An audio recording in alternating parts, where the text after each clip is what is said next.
So hello everyone and good morning सभी को।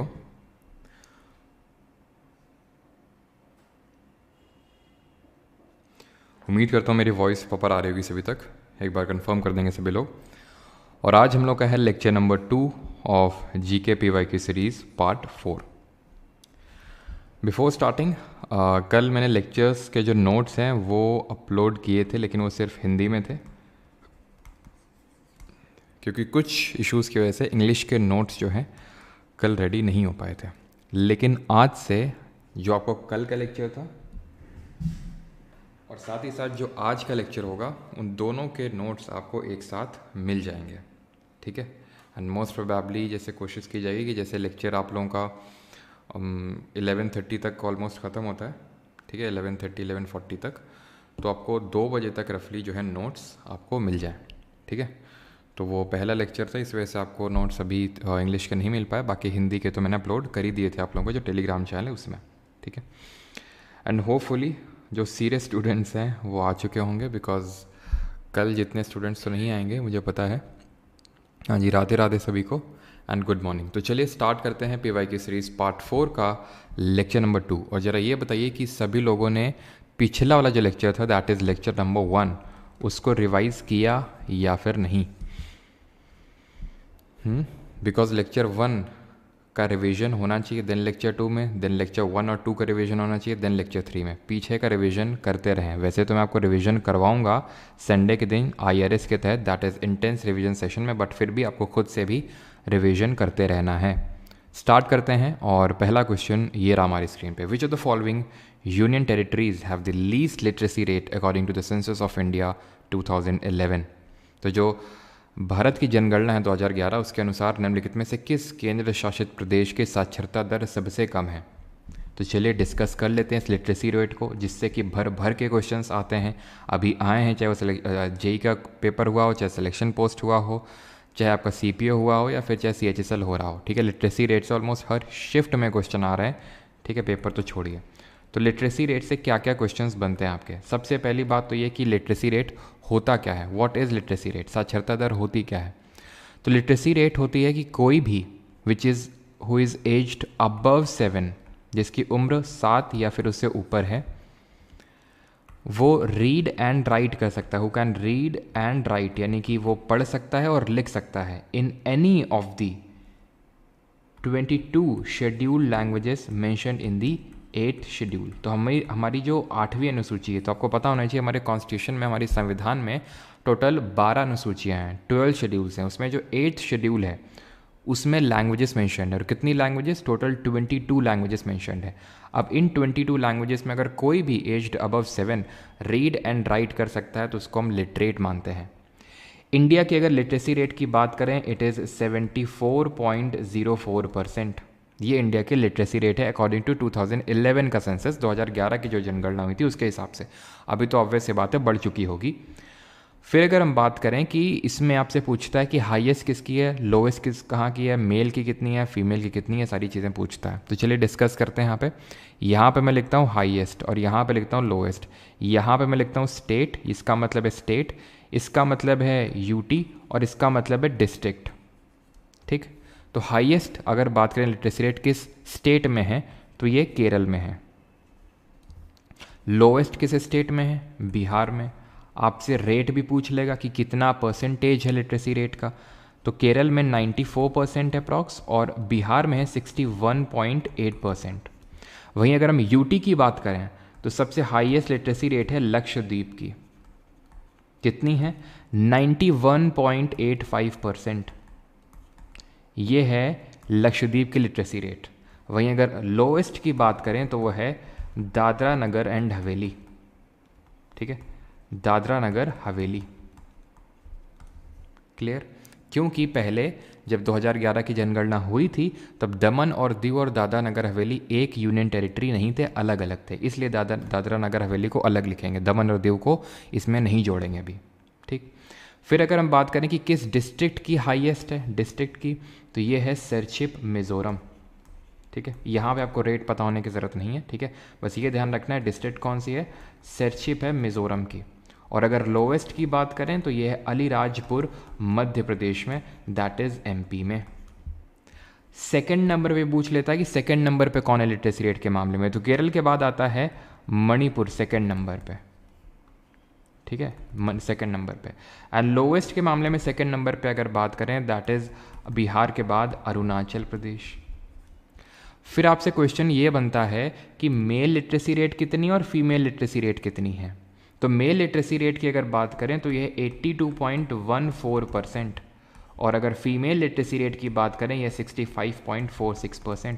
इन दोनों में ज़रा डिफरेंस कैलकुलेट करके बताइए कितना है, क्योंकि ये भी क्वेश्चन पूछ चुका है कि मेल और फीमेल लिटरेसी रेट यानी दोनों की साक्षरता दर में अंतर कितना है। तो ये है मेल लिटरेसी रेट यानी कि कितने मेल लिटरेट हैं और कितने फीमेल यानी कि कितने पुरुष और कितनी महिला लिटरेट हैं। फिर आपसे क्वेश्चन एक पूछता है कि हाईएस्ट डिफरेंस किस स्टेट में है between the male and female literacy rate, यानी कि पुरुष और महिला साक्षरता दर के बीच में अधिकतम गैप कहाँ पे है। ये है राजस्थान में। फिर अगर आपसे पूछ ले कि सबसे ज़्यादा पुरुष साक्षरता दर कहाँ है, केरल में। सबसे ज़्यादा महिला साक्षरता दर कहाँ पे है, केरल में। सबसे कम पुरुष साक्षरता दर कहाँ है, बिहार में। सबसे कम महिला साक्षरता दर बिहार में। अगर बिहार ऑप्शन में नहीं होगा तो राजस्थान ऑप्शन में होगा, राजस्थान आप टिक करेंगे, ठीक है। तो ये पुरुष और महिला का हो गया, क्लियर। अब एक और क्वेश्चन पहले इसको कर लेते हैं, तो इसका आंसर क्या हो जाएगा, दादरा नगर एंड हवेली।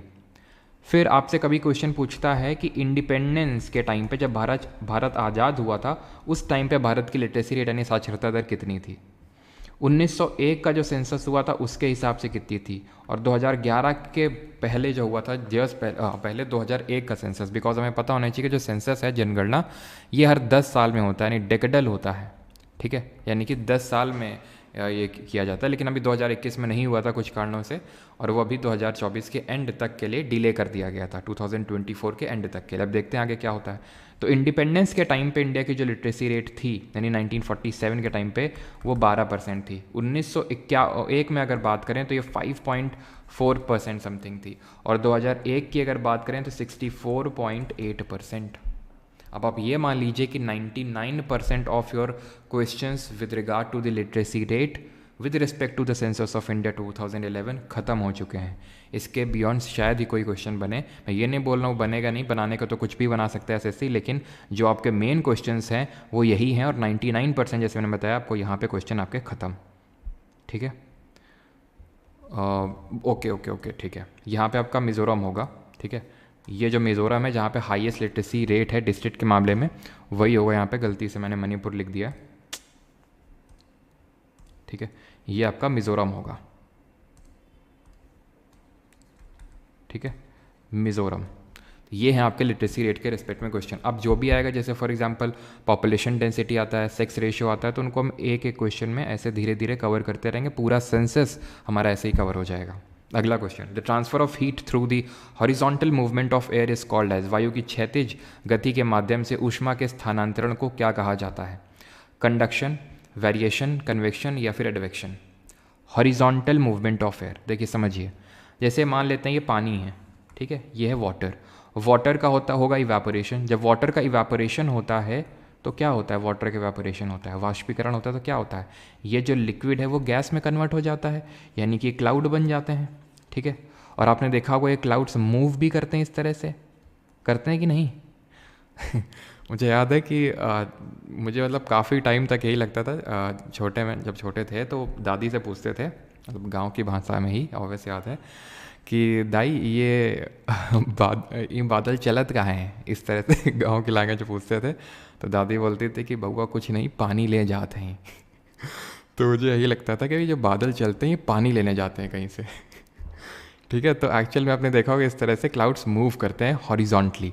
ये जो हॉरिजॉन्टल मूवमेंट हो रहा है क्लाउड्स का, it is due to the advection. Advection होता है हॉरिजॉन्टल ट्रांसफ़र ऑफ हीट, ठीक है, हॉरिजॉन्टल ट्रांसफ़र ऑफ हीट, इसको आप समझ सकते हैं। इसी एडवेक्शन प्रोसेस की वजह से ध्यान रखिएगा लू चलती है। लू क्या है, लू एक लोकल विंड है, एक स्थानीय पवन है। हमारी जो विंड्स होती हैं वो दो तरह की होती हैं, एक तो परमानेंट विंड होती हैं और एक लोकल विंड होती हैं, ठीक है। यहाँ पे मैं लिख देता हूँ जो हमारी विंड्स होती हैं, अभी के लिए सिर्फ इतना समझिए कि जो हमारी पवनें होती हैं वो दो तरह की होती हैं। एक तो होती है हमारी परमानेंट विंड यानी कि स्थायी पवनें, और दूसरी होती हैं टेम्परेरी विंड्स। ठीक है, टेम्परेरी, और टेम्परेरी नहीं बोलेंगे इनको, लोकल बोलेंगे। ठीक है, टेम्परेरी बोलने से अच्छा लोकल विंड्स, जो सिर्फ कुछ एक लोकल जगह में चल रही हैं। परमानेंट विंड्स में आती हैं हमारी ट्रेड विंड्स, जिनको हम व्यापारिक पवनें बोलते हैं। ट्रेड विंड्स आती हैं जैसे फॉर एग्जांपल, इनके बारे में हम किसी और उसमें क्वेश्चन में देखेंगे, बट अभी के लिए ध्यान रखना है कि जो हमारी लू होती है वो एक लोकल विंड होती है। ठीक है, और एडवेक्शन की प्रोसेस की वजह से चलती है। और कब चलती है आपको पता है, समर्स के टाइम पे। कंडक्शन क्या होता है, जिसको हम चालन बोलते हैं। कंडक्शन होता है transfer of heat between the molecules. Transfer of heat, जो हमारी ऊष्मा का संचालन होता है, transfer of heat through direct physical contact आप बोल सकते हैं। ठीक है, थ्रू डायरेक्ट फिजिकल कांटेक्ट। जैसे फॉर एग्जाम्पल जैसे कि आप एक लोहे की रॉड लीजिए। ठीक है, आपने इस चीज़ को एक्सपीरियंस भी किया होगा, और मान लेते हैं कि कुछ आग जल रही है। आपने इस लोहे की रॉड को इस आग में इस तरह से रखा, धीरे धीरे आप एक्सपीरियंस करेंगे कि आपको भी यहाँ पे परम आनंद की अनुभूति होने लगेगी। क्यों? क्योंकि यहाँ पे जो ये पार्टिकल्स हैं ये हीट का ट्रांसफ़र कर रहे हैं, क्योंकि डायरेक्ट कांटेक्ट में है, तो इस ट्रांसफ़र ऑफ हीट को हम कंडक्शन नाम देंगे। कन्वेक्शन क्या होता है, ये vertical transfer of, vertical movement of air आप बोल सकते हो। जो मैंने इवापोरेशन अभी बताया ना, ये कन्वेक्शन ही है एक तरह से। कन्वेक्शन होता है वर्टिकल ट्रांसफ़र ऑफ हीट, और एडवेक्शन होता है हॉरिजॉन्टल ट्रांसफ़र ऑफ हीट, जिसकी वजह से लू चलती है। अगला है हमारा, the Vijayanagara empire included people from different cultural religions, which of the following regions was not a part of it. Vijayanagara साम्राज्य में विभिन्न सांस्कृतिक क्षेत्रों के लोग शामिल थे, निम्नलिखित में से कौन सा क्षेत्र इसका हिस्सा नहीं था? विजयनगर एम्पायर, इसको हमने कल पढ़ा था। अब क्या क्या पढ़ा था उसको हम पहले रिवाइज करेंगे, तब हम इसको देखेंगे। तो अब इसी तरह से हम इसी मॉडल पे काम करेंगे कि जो भी हमने इसके रिगार्डिंग पढ़ रखा है उसको पहले रिवाइज करेंगे जल्दी जल्दी, और तब आगे बढ़ेंगे। तो विजयनगर एम्पायर हमने क्या क्या पढ़ा? हमने कल ये पढ़ा कि 1336 AD में इसकी स्थापना होती है। कौन करते हैं? हरिहर एंड बुक्का करते हैं। किसके फ्यूडेटरीज थे, किसके सामंत थे? तो ये ककातियाज ऑफ वारंगल के फ्यूडेटरीज थे। इनकी कैपिटल क्या थी विजयनगर एम्पायर की? तो इसकी कैपिटल थी हम्पी, जो कि पंपा देवी के नाम पे रखा गया था नाम हम्पी पड़ा इसका नाम। किस बैंक्स, किस रिवर के बैंक्स पे लोकेटेड था ये हम्पी? तुंगभद्रा के बैंक्स पे लोकेटेड था। विजयनगर, ठीक है, विजय जो है उत्सव भी मनाया जाता है कर्नाटक में, जिसको हम हम्पी उत्सव के नाम से जानते हैं। ठीक है, इसको विजयनगर को सिटी ऑफ विक्ट्री के नाम से, विजयनगर का एक्चुअल मीनिंग क्या है? City of victory. इनके जो कंटेम्प्रेरीज थे इनको किस नाम से जानते थे? इनके कंटेम्प्रेरीज इनको कर्नाटक साम्राज्य मऊ के नाम से जानते थे। ये सारी चीज़ें हम कल पढ़ चुके हैं। फिर हमने देखा था कि हरिहर बुक्का किस डायनेस्टी से बिलोंग करते थे? संगम डायनेस्टी से, क्योंकि हमने पढ़ा था इसमें 4 डायनेस्टीज आई। कौन कौन सी? संगम, सुलुव, तुलुव और अराईवीडू।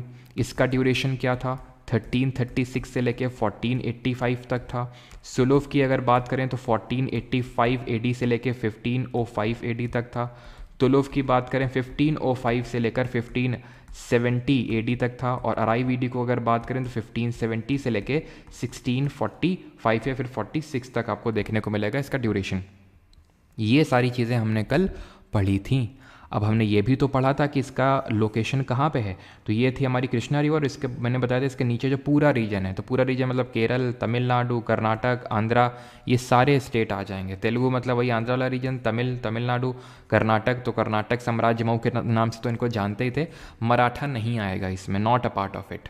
और अब हम यहाँ पे देख लेते हैं इससे एक कदम आगे, और एक कदम आगे है कि इस पूरे एम्पायर के टाइम पे कौन कौन से ट्रैवलर्स आए थे और किसके टाइम पे आए थे। तो हमने जो कल पढ़ा था उसको रिवाइज कर लिया, उसको हम बार बार रिवाइज करेंगे जैसे मैंने कल पढ़ाया था, आराम से लिख लिख के। आज थोड़ा जल्दी से लिख लिख के, शॉर्ट में लिख लिख के। अब अगली बार जब मैं कराऊंगा तो लिख के नहीं, ठीक है, जल्दी जल्दी बस ओरली रिवाइज करेंगे वहाँ पे हम इसको, ठीक है। और कुछ इक्का दुक्का नई चीज़ें ऐड करते रहेंगे। तो ट्रैवलर्स की अगर बात करें तो कौन कौन आए थे? सबसे पहले तो आपको याद रखना है अच्युत, या तो यहाँ पे मैं पहले ट्रैवलर का नाम लिखता हूँ लेफ्ट साइड में, और राइट साइड में किसके टाइम पे आया था वो, ठीक है। फरनाओ नूनीज, ठीक है, फरनाओ नूनीज किसके टाइम पे आया था? निकोलो दी कॉन्टी, निकोलो दी कॉन्टी। फिर अब्दुल रज़ाक, अब्दुल रज़ाक, ठीक है, ये आपका पोर्चुगीज़ ट्रैवलर था, ये इटालियन ट्रैवलर था, ये पर्शियन ट्रैवलर था। एंड यहाँ पे हैं दो हमारे पोर्चुगीज ट्रैवलर जिनका नाम है Duarte Barbosa and Domingo Paes. ठीक है, ये दोनों पोर्चुगीज़ ट्रैवलर हैं। पोर्चुगीज़ का मतलब वही रोनाल्डो वाला देश और वही जहाँ से वास्को डिगामा आया था। ठीक है, तो फरनाओ नुनीस किसके टाइम पे आया था? ये आए थे अच्युत देवराय के टाइम पे। ठीक है, अच्युत देवराय के टाइम पे। राया का मतलब होता था प्राइम मिनिस्टर। इनके टाइम पे होते थे अमर नायक, भी ध्यान रखना। अमर नायक कौन होते थे विजयनगर एम्पायर में? ये होते थे मिलिट्री कमांडर्स। ये होते थे अमर नायक मिलिट्री कमांडर्स जो कि राया के अंडर में काम करते थे। इनको एक पार्ट ऑफ लैंड दे दिया जाता था, उसको गवर्न करना होता था इनको। ठीक है, अमर नायक मिलिट्री कमांडर। और राया कौन होते थे? जो एक तरह से रूलर है। निकोलो दी कॉन्टी, ये किसके टाइम पे आया? देवराया देवराया दी फर्स्ट के टाइम पे। अब्दुल रज़ाक जो पर्शियन ट्रैवलर हैं वो किसके टाइम पे? देवराया दी सेकेंड के टाइम पे। And Duarte Barbosa and Domingo Paes दोनों पोर्चुगीज़ ट्रैवलर हैं और ये दोनों आए KDR that is Krishna Devaraya के टाइम पे। तो हमने दो चीज़ें नहीं पढ़ी आज, एक तो ट्रैवलर्स और दूसरा अमर नायक कौन होते हैं। दोनों से क्वेश्चंस बनते हैं। आगे बढ़ते हैं। The fundamental rights are enshrined in which part of the Indian constitution? यानी मौलिक अधिकार भारतीय संविधान के किस भाग में निहित हैं? पार्ट नंबर 3, 2, 4A या फिर पार्ट नंबर 4?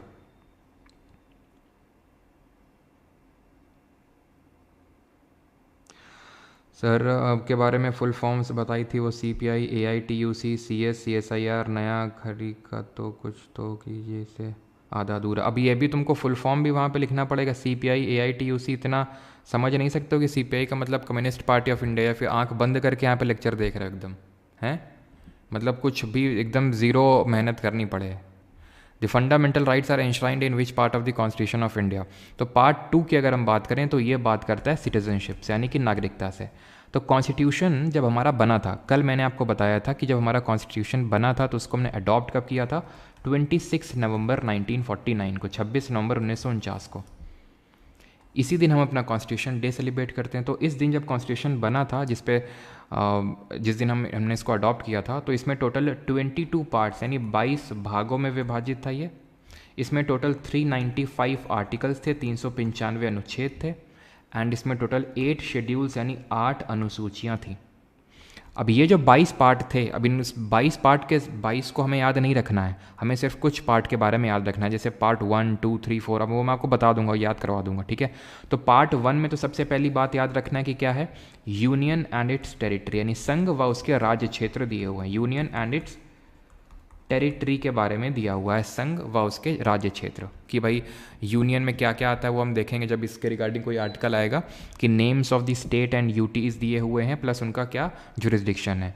पार्ट 2 में बात करें तो सिटीजनशिप, और यहाँ पे आर्टिकल नंबर 1 अनुच्छेद नंबर 1 से लेकर 4 के बीच में दिया हुआ है पार्ट 1 में। आप ऐसे समझो कि ये एक चैप्टर है। पार्ट को जैसे हमारी बुक में चैप्टर होते हैं, तो वैसे एक चैप्टर है जिसमें पेज नंबर 1 से लेके 4 तक में ये चैप्टर 1 खत्म है। उसी तरह आर्टिकल 1 से लेके 4 तक में आपका पार्ट 1 खत्म है। तो पार्ट 1 में यूनियन एंड टेरिटरी दिया, जैसे नहीं चैप्टर, ये मान लेते हैं कि चैप्टर है थर्मोडायनेमिक्स। ठीक है, जैसे फिजिक्स में आपने पढ़ा होगा।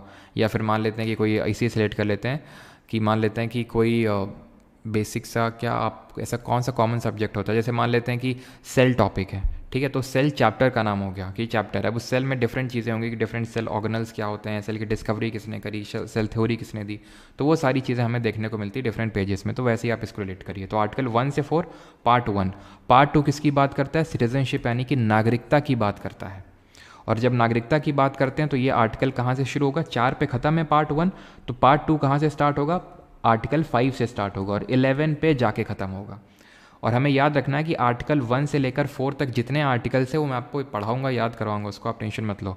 लेकिन सिटीजनशिप में बहुत ही लिमिटेड आपके क्वेश्चन बनते हैं। जैसे सिटीजनशिप में आपको ये पता होना चाहिए कि इंडिया में सिंगल सिटीजनशिप चलती है, यानी एकल नागरिकता चलती है। और ये जो प्रोविज़न हमने यूके के कॉन्स्टिट्यूशन से इसको बोरो किया है।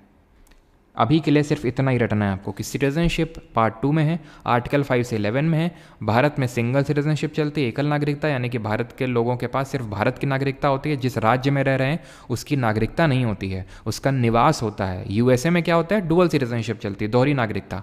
जैसे कोई सैन फ्रांसिस्को में रह रहा है, कोई कैलिफोर्निया में रह रहा है, कोई लॉस एंजलिस में रह रहा है, तो वहाँ की भी उनके पास नागरिकता है, लेकिन इंडिया में ऐसा नहीं। पार्ट 3 इसका सही आंसर होगा, भाग 3, जो बात करता है फंडामेंटल राइट्स यानी मौलिक अधिकारों की। अब ये पार्ट 2 आर्टिकल नंबर 11 पे ख़त्म है, तो पार्ट नंबर 3 कहाँ से स्टार्ट होगा, आर्टिकल नंबर 12 से स्टार्ट होगा और आर्टिकल नंबर 35 तक जाएगा, अनुच्छेद 12 से लेकर 35 तक। पार्ट 4 की बात करें तो इसमें दिया हुआ है DPSP यानी directive principle of state policy यानी राज्य के नीति निर्देशक तत्व, जो कि हमने लिए हैं किस कंट्री के कॉन्स्टिट्यूशन से, आयरलैंड के कॉन्स्टिट्यूशन से इसको हमने बोरो किया है। अब 35 पे पार्ट 3 खत्म है, तो ये स्टार्ट कहाँ से होगा, 36 से स्टार्ट होगा, 51 तक गया है। एंड पार्ट 4A की बात करें यानी भाग 4 का की बात करें तो ये आपका है पार्ट नंबर 4A में फंडामेंटल ड्यूटीज़ यानी कि मौलिक कर्तव्य, मौलिक कर्तव्य, जिनको हमने किस कंट्री कॉन्स्टिट्यूशन से लिया है, इनको हमने रशिया के कॉन्स्टिट्यूशन से लिया है, जहाँ से हमने 5 ईयर प्लान का जो कॉन्सेप्ट है वो भी लिया है। तो फंडामेंटल ड्यूटीज़ दी हुई हैं। आर्टिकल कौन सा हो जाएगा, अब आर्टिकल इसमें ये बुद्धि मत लगाना कि 51 पे ख़त्म है पार्ट 4, तो पार्ट 4A 52 से शुरू होगा ना, 51A में है, 52 से हम देखेंगे पार्ट 5 स्टार्ट होता है, क्योंकि आप यहाँ पे देखो पार्ट 4A लिखा हुआ है। ए का मतलब ये है कि इसको हमने बाद में कॉन्स्टिट्यूशन में ऐड किया है। अगर कहीं पे भी A, B, C इस तरह से दिख जाए उसका मतलब हमने संविधान में इसको बाद में संवैधानिक संशोधन करके कॉन्स्टिट्यूशन अमेंडमेंट करके जोड़ा है, और वो पार्ट 4A को हमने वैसे ही जोड़ा है। अभी मैं उसमें डीप डिवेल नहीं कर रहा हूँ कि किस अमेंडमेंट से फंडामेंटल ड्यूटी को ऐड किया, किससे क्या किया, नहीं। अभी सिर्फ आपको याद रखना है पार्ट 1 में क्या है, 2 में क्या है, 3 में क्या है, 4 में क्या है, 4A में क्या है, किस आर्टिकल से कहाँ तक दिया और कहाँ से हमने उस कॉन्सेप्ट को बोरो किया है। जैसे फंडामेंटल राइट्स की अगर बात करें, मौलिक अधिकारों को, तो इनको हम Magna carta of India, Indian constitution के नाम से जानते हैं। अभी CHSL में पूछा मैग्ना कार्टा क्यों बोलते हैं, क्योंकि सबसे पहले ये फंडामेंटल राइट्स मौलिक अधिकार का कॉन्सेप्ट UK में ओरिजिनेट हुआ था, जहाँ के राजाओं ने वहाँ के कुछ अमीर लोगों को कुछ राइट्स दिए, कुछ अधिकार दिए, तो वहीं से कॉन्सेप्ट आया, मैग्ना कार्टा के रूप में वहाँ पे आया था, इसलिए इसको Magna carta of Indian constitution के नाम से जानते हैं। फंडामेंटल राइट्स को वैसे हमने लिया USA के कॉन्स्टिट्यूशन से, ये आपको ध्यान रखना है। टोटल जब हमारा कॉन्स्टिट्यूशन बना था तब 7 फंडामेंटल राइट्स से 7 मौलिक अधिकार थे, लेकिन एट प्रेजेंट यानी मौजूदा समय में 6 मौलिक अधिकार हैं। और अब लास्ट चीज़ वो है कि ये कौन सा राइट हटा है, तो वो है राइट टू प्रॉपर्टी यानी कि संपत्ति का अधिकार। ठीक है, ये हटा है। बस अभी के लिए इतनी चीज़ें याद रखनी है। ठीक है, किस अमेंडमेंट से हटा है, चलिए ये भी याद रख लीजिए, 44th अमेंडमेंट। ठीक, या फिर अब चलो इसको पूरा ही कर लेते हैं कि अभी कहाँ पे है ये, तो अभी ये है पार्ट नंबर 12 ऑफ कॉन्स्टिट्यूशन में, भाग 12 में है, और आर्टिकल नंबर अनुच्छेद नंबर 300 का 300A में है। और ये 44th अमेंडमेंट कब हुआ था, 1978 में हुआ था। और ये कभी एक लीगल राइट है, विधिक अधिकार है, पहले मौलिक अधिकार था, अभी एक लीगल राइट है। ठीक है, तो इतनी चीज़ें याद रखनी है। ठीक, और हम धीरे धीरे जब आगे बढ़ेंगे तो इनको रिवाइज करेंगे, प्लस 6 फंडामेंटल राइट्स भी देखेंगे। Which article of the Constitution mentions that no person shall be prosecuted and punished for the same offense more than once? भारतीय संविधान के किस अनुच्छेद में ये उल्लेख है कि किसी भी व्यक्ति पर एक ही अपराध के लिए एक से अधिक बार मुकदमा नहीं चलाया जाएगा और उसे दंडित नहीं किया जाएगा? 20 क्लॉज 4, क्लॉज 2, क्लॉज 3 या फिर क्लॉज 1? तो पहली बात तो 20 क्लॉज 4 करके है ही नहीं। आर्टिकल जो हमारा 20 है कॉन्स्टिट्यूशन का, जो बात करता है अपराधों के लिए दोष सिद्धि के संबंध में संरक्षण, जिसको कि इंग्लिश में हम बोलते हैं क्या, इंग्लिश में हम बोलते हैं प्रोटेक्शन इन रेस्पेक्ट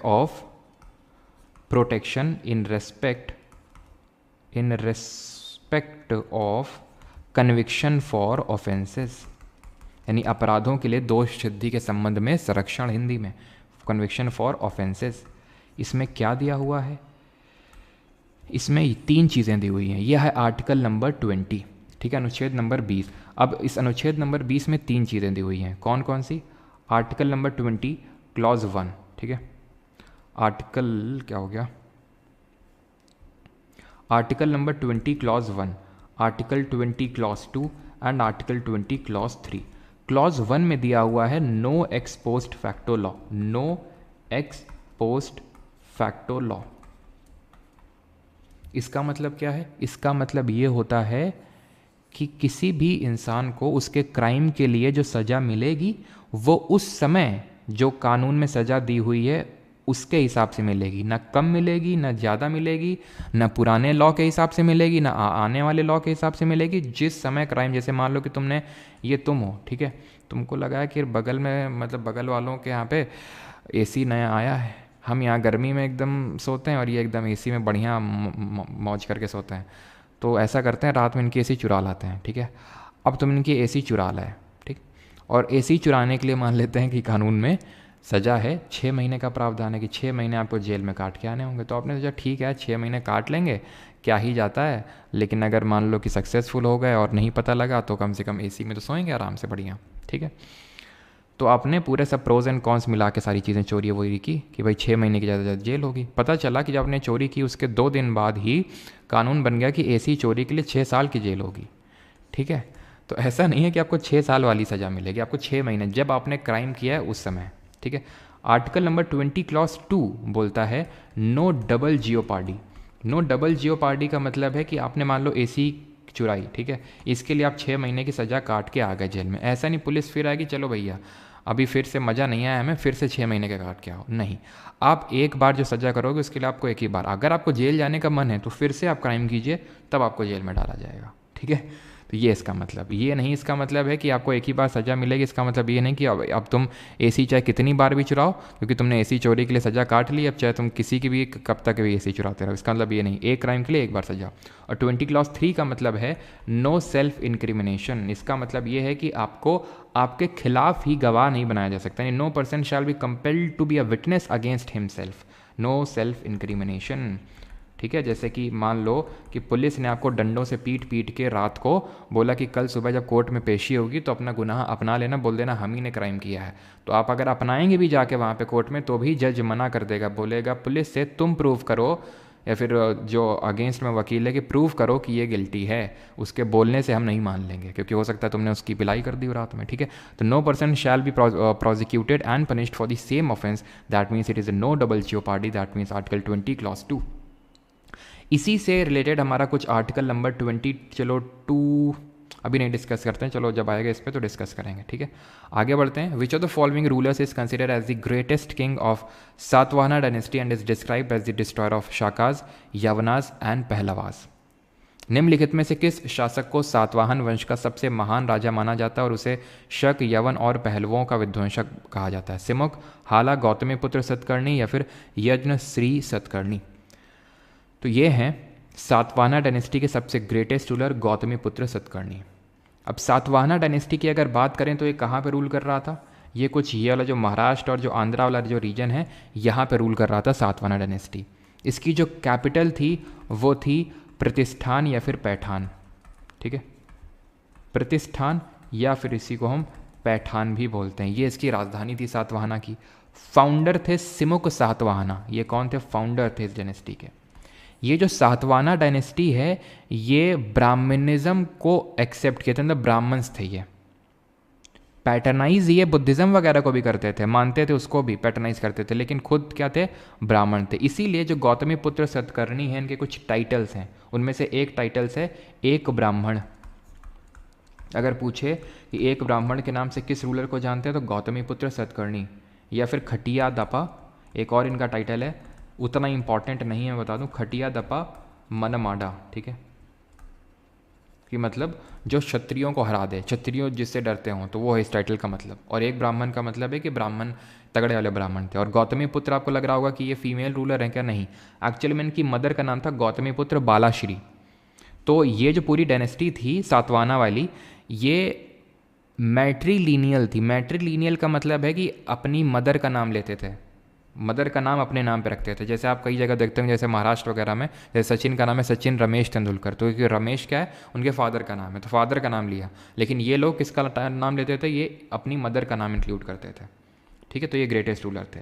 प्लस ये ध्यान रखना कि ये जाने जाते हैं लेड क्वाइंस को इंट्रोड्यूस करने के लिए। शीशा जिसको हिंदी में बोलते हैं, जिसका केमिकल सिंबल होता है पीबी, इसके कॉइन्स इंट्रोड्यूस करने के लिए। साथ में ये जो सारी चीज़ें हैं हमें किस इंस्क्रिप्शन से पता चलती हैं ये भी कभी कभी पूछ लेता है। ये जो सारी चीज़ें हैं कि ग्रेटेस्ट थे और इनको हराया था, इनको डिस्ट्रॉय किया था, तो ये हमें पता चलती है नासिक इंस्क्रिप्शन से, नासिक का जो शिलालेख है। साकास की अगर बात करें तो one of the greatest Saka ruler की भी बात कर लेते हैं, उनका नाम था रुद्रदमन वन। रुद्रदमन वन से संबंधित है Junagadh rock inscription. Junagadh rock या फिर जूनागढ़ इंस्क्रिप्शन की अगर बात करें तो ये कहाँ पे है, ये गिरनार जो हिल्स हैं गुजरात में, वहाँ पे ये आपका जूनागढ़ इंस्क्रिप्शन है और one of the oldest Sanskrit inscription है इंडिया में। ये शाका डायनेस्टी के रूलर थे। ये शाका कौन थे, तो शाका की अगर बात करें तो ये सेंट्रल एशिया से माइग्रेट किए थे। इंडो ग्रीक, शाका, कुषाण, ये सब माइग्रेट करके इंडिया में आए थे और इंडिया में ही एसिमिलेट हो गए थे, मिक्स हो गए थे, हिंदू ही बन गए थे। जैसे इस्लाम धर्म के बारे में, इन्वेडर्स के बारे में पढ़ते हैं कि वो आए और उन्होंने इस हिंदू में कन्वर्ट होना छोड़ो, उन्होंने मतलब कि रिलीजियस कन्वर्जन्स किए काफ़ी ज़्यादा उन्होंने, लेकिन ये क्या किए, ये उसी में ही समा गए, मतलब उसी में ही खुद को एसिमिलेट कर लिए। और अब वही हम देख रहे हैं कि रुद्रदमन वन ने जो इंस्क्रिप्शन था वो संस्कृत में लिखा हुआ इंस्क्रिप्शन था और इसी में ही बताया गया था कि किस तरह से, जरा कोई बताएगा किस लेक के रिपेयरिंग की बात की थी, किस लेक को रिपेयर करवाया था। ये था सुदर्शन लेक, ठीक है, सुदर्शन लेक, जिसको कि किस डायनेस्टी के टाइम पे बनवाया गया था, मौर्य एम्पायर के टाइम पे बनवाया गया था, चंद्रगुप्त मौर्य ने के टाइम पे इसको बनवाया गया था सुदर्शन लेक को। ठीक, आगे बढ़ते हैं और ध्यान रखिएगा रुद्रदमन वन को मत कंफ्यूज करिएगा रुद्रसेन दी सेकंड से। रुद्रदमन अलग हैं, रुद्रसेन अलग हैं, we are not the same bro type है यहाँ पे। ये वाकाटका डायनेस्टी के रूलर हैं जिनकी शादी होती है चंद्रगुप्त सेकंड की बेटी प्रभावती गुप्ता से। अगला सवाल है, Sanskrit college at Banaras was founded by home. Banaras में संस्कृत की जो, और एक चीज़ और ध्यान रखना कि हमने कल पढ़ा था ना पल्लव के बारे में, कि नहीं पढ़ा, अभी नहीं पढ़ा है, ठीक है। पल्लव जो थे, हम पढ़ेंगे आगे चल के, वो इन्हीं के ही फ्यूडेटरी थे, इन्हीं के ही सामंत थे। जो पल्लव थे वो सातवाहना डायनेस्टी के ही सामंत थे। Sanskrit college at Banaras was founded by, Banaras में संस्कृत महाविद्यालय की स्थापना किसने की, Thomas Munro, Jonathan Duncan, William Jones या फिर जेम्स मिल। तो ये करी जोनाथन डंकन ने, ऑप्शन नंबर सेकंड। कब, 1791 में। विलियम जोन्स की बात करें तो एशियाटिक सोसाइटी ऑफ बंगाल बनाया, एशियाटिक सोसाइटी ऑफ बंगाल, कब, 1784, 1784 में। संस्कृत कॉलेज एट बनारस, साथ ही साथ आपको यहाँ पे याद रखना है कि हिंदू कॉलेज एट कैलकाटा, ठीक है। और अगर आपसे पूछ लेगा हिंदू कॉलेज एट बनारस इन 1791, तो भी आंसर आपका जोनाथन डंकन होगा। हिंदू कॉलेज एट कैलकाटा ये किसने बनवाया, ये 1817 में, 1817 में राजा राम मोहन रॉय और डेविड हरे ने मिलकर बनवाया इसको। डेविड हेयर, हरे हेयर जो भी इसको प्रोनाउंस करते हो, आई थिंक हेयर प्रोनाउंस करते होंगे, ठीक है। डेविड हेयर ने इसको बनवाया। दिन 1825, 1885 में वेदांत कॉलेज एक बना कैलकाटा में ही, वेदांत कॉलेज, और ये भी किसने बनवाया, राजा राम मोहन रॉय ने। अगर हम बात कर लें बनारस हिंदू यूनिवर्सिटी के BHU की, तो इसकी का सबसे पहले जो कॉन्सेप्ट रखा था वो मदन मोहन मालवीय ने रखा था। ये यूनिवर्सिटी बनी थी 1916 में, तो इसके फाउंडर हम मदन मोहन मालवीय को ही कंसिडर करेंगे, जिन्होंने कि 1915 में, 1915 में हिंदू महासभा का भी गठन किया था, हिंदू महासभा। अगला question, select the correct statement about the climax community. तो अभी भर भर के क्वेश्चन पूछे गए हैं एनवायरनमेंट एंड इकोलॉजी सेक्शन में, ठीक है। और जितना यहाँ पे मैं आपको करवा दूंगा उतना सफिशिएंट होगा आपके लिए, जो भी एनवायरनमेंट एंड इकोलॉजी हो, बस आप एक एक करके उसमें चीज़ें ऐड ऑन करते रहिएगा। सबसे पहले भी क्लाइमेक्स कम्युनिटी होती क्या है वो समझने के लिए हमें, आप गेस करिए। और एक चीज़ हमेशा ध्यान रखना, हमेशा ध्यान रखना, चाहे तुम्हें 20 के 20 में से एक भी सवाल ना आता हो, उससे मुझे फ़र्क नहीं पड़ता, लेकिन तुम 20 के 20 में भी अटेम्प्ट लोगे। अटेम्प्ट लोगे से मेरा मतलब है खुद से अटेम्प्ट करोगे कि ये क्वेश्चन है, नहीं पता है क्लाइमेक्स कम्युनिटी, पर फिर भी कुछ जितना तुम्हें पता है उसके हिसाब से इसको क्वेश्चन को करो। क्यों बोल रहा हूँ, बिकॉज ये आपको CGL Tier 2 मेंस में हेल्प करेगा आपको। जहाँ पे आपको क्वेश्चन नहीं आते होंगे, स्टेटमेंट वाले क्वेश्चन होंगे, तो वहाँ आपका के लिए आप एलिमिनेशन भी साथ साथ में सीखते रहेंगे, ठीक है। और साथ ही साथ आपको आखिरी में क्योंकि स्कोर भी बताना है, तो वो भी आपका यहाँ से वो चीज़ होती रहेगी, ठीक। तो ये चीज़ को ध्यान रखिएगा। आप वीडियो को पॉज करिए और अटेम्प्ट करिए कि भाई क्या हो सकता है, ठीक है। देन फास्ट फॉरवर्ड करिए और इस तरह से लेक्चर को करिए, ठीक है। तो क्लाइमेक्स कम्युनिटी समझने से पहले हमें सक्सेशन को समझना होगा। सक्सेशन क्या होता है, सक्सेशन क्या चीज़ होती है। तो जैसे मान लो कि जैसे था क्या, जैसे मैं तुम्हें बताता हूँ, मेरे घर के बगल में एक प्लॉट था, ठीक है। वहाँ पे वहाँ पे हम पहले सब्जी वगैरह बोते थे, सारी चीज़ें, ठीक है। अभी क्या है कि वो बंजर पड़ा हुआ है, अभी वो एकदम बंजर पड़ा हुआ है, ठीक है। तो वहाँ पे क्या हो गया, एक तरह से चेंज ऑफ स्पीशीज़ और हैबिटेट हो गया। जो फ्लोरा एंड फौना वहाँ पे होगा, फ्लोरा का मतलब पेड़ पौधे होता है, फौना का मतलब जीव जंतु, ठीक है, जो भी कीड़े मकोड़े वहाँ रहते होंगे, तो वो अब चेंज हो गया होगा पूरी तरीके से।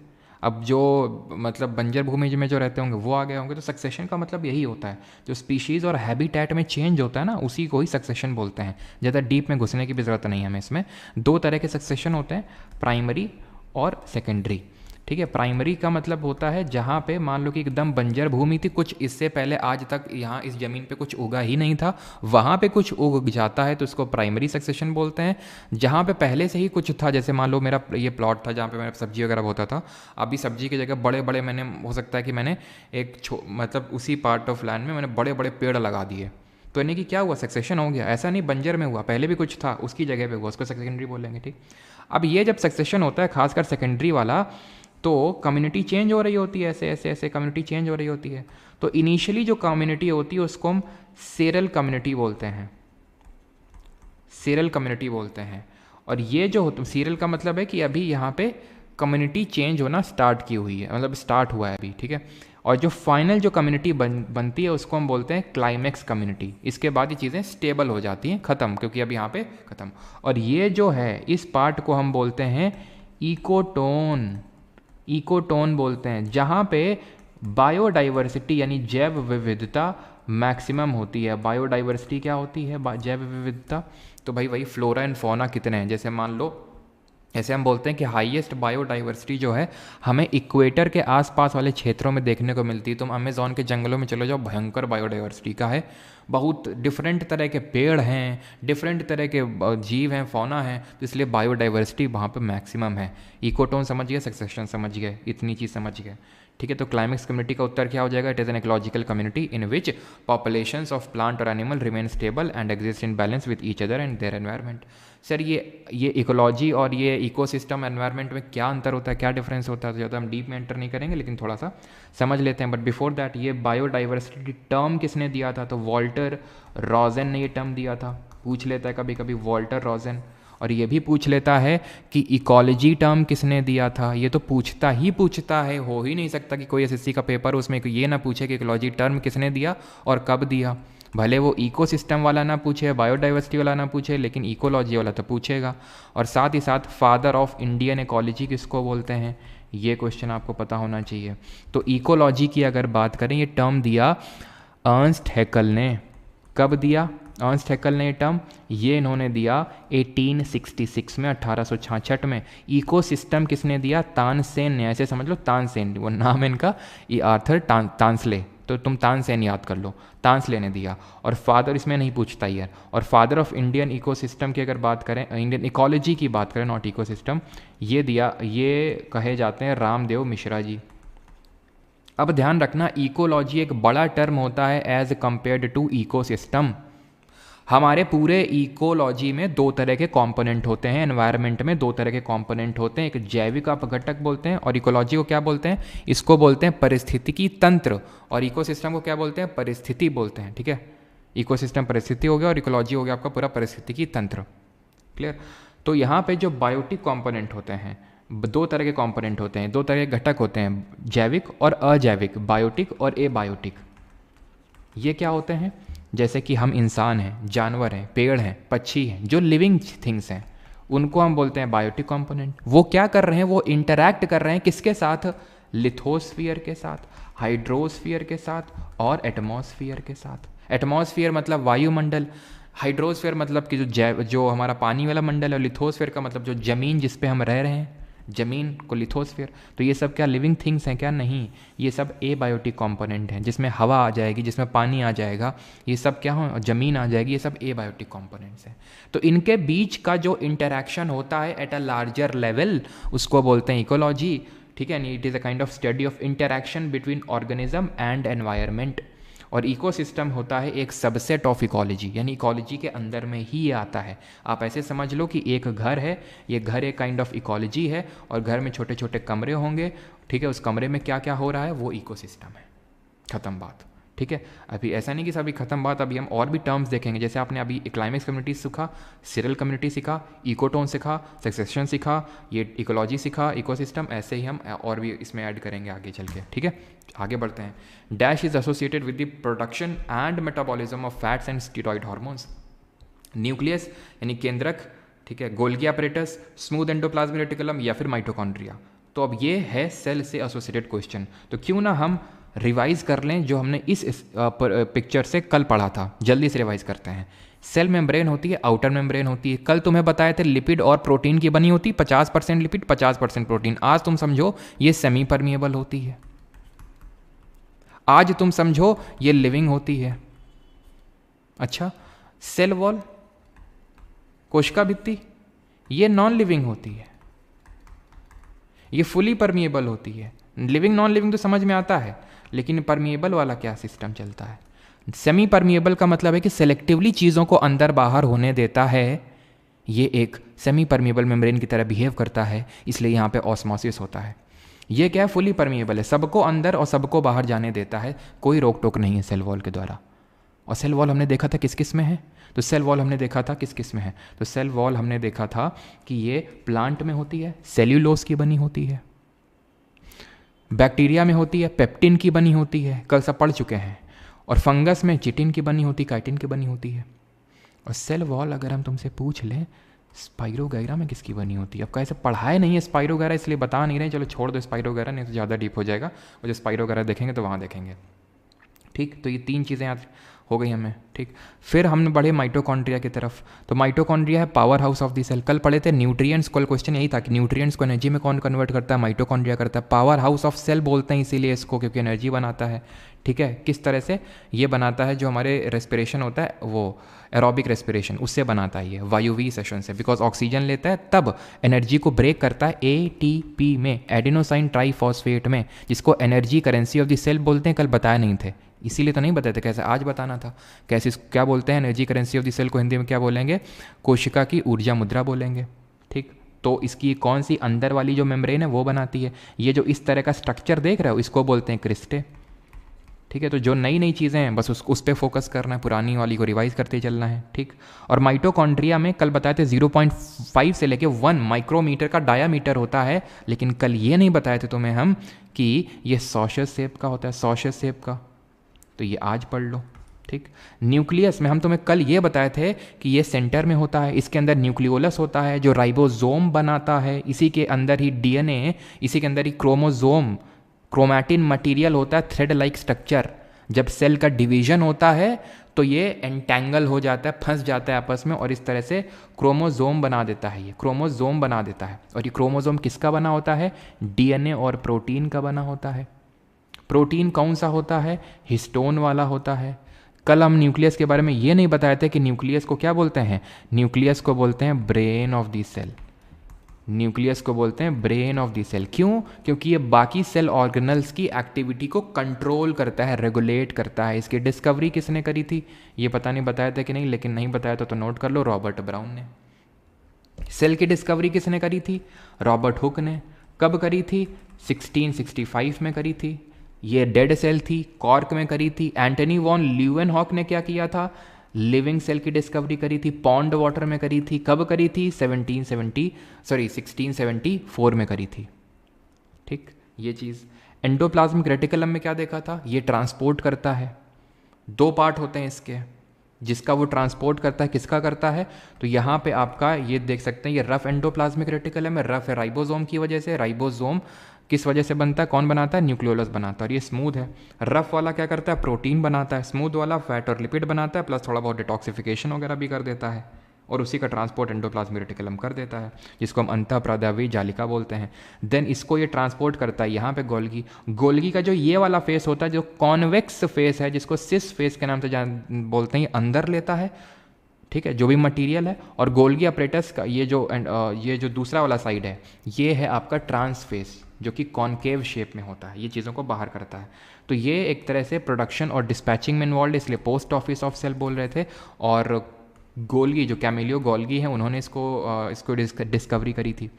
लाइजोसोम क्या है? लाइजोसोम होता है आपका suicidal bag of the cell. अगर कोई सेल ऑर्गेनली काम नहीं कर रहा है ढंग से तो इसके अंदर जो हाइड्रोलिटिक एंजाइम होता है वो निकल आता है बाहर और वो सेल को डाइजेस्ट कर लेता है, पचा देता है। अब हम तुम्हें कल ये नहीं बताए थे कि हाइड्रोलिटिक एंजाइम कहाँ बनता है और लाइजोसोम कहाँ बनता है। तो लाइजोसोम तो गोल्गी में बनता है, लेकिन इसके अंदर जो पानी भरा हुआ है, हाइड्रोलिटिक एंजाइम भरा हुआ है, डाइजेस्टिव एंजाइम भरा हुआ है, वो RER में बनता है, रफ एंडोप्लाज्मिक रेटिकुलम में बनता है। अभी भी सारी चीज़ें कंप्लीट नहीं हुई हैं, लेकिन वो मैं तुम्हें अभी नहीं बताऊंगा। जैसे सेल थ्योरी हो गई और भी कुछ चीज़ें हैं जो अभी हम लोग की रिमेनिंग है, लेकिन वो फिर अब फिर सेल से क्वेश्चन आएगा तो फिर से सारी चीज़ें रिवाइज करेंगे और फिर कुछ एक्स्ट्रा चीज़ें देखेंगे। ठीक है, तो अभी के लिए इतना ही। और एक हमने छोड़ दिया, that is peroxisome.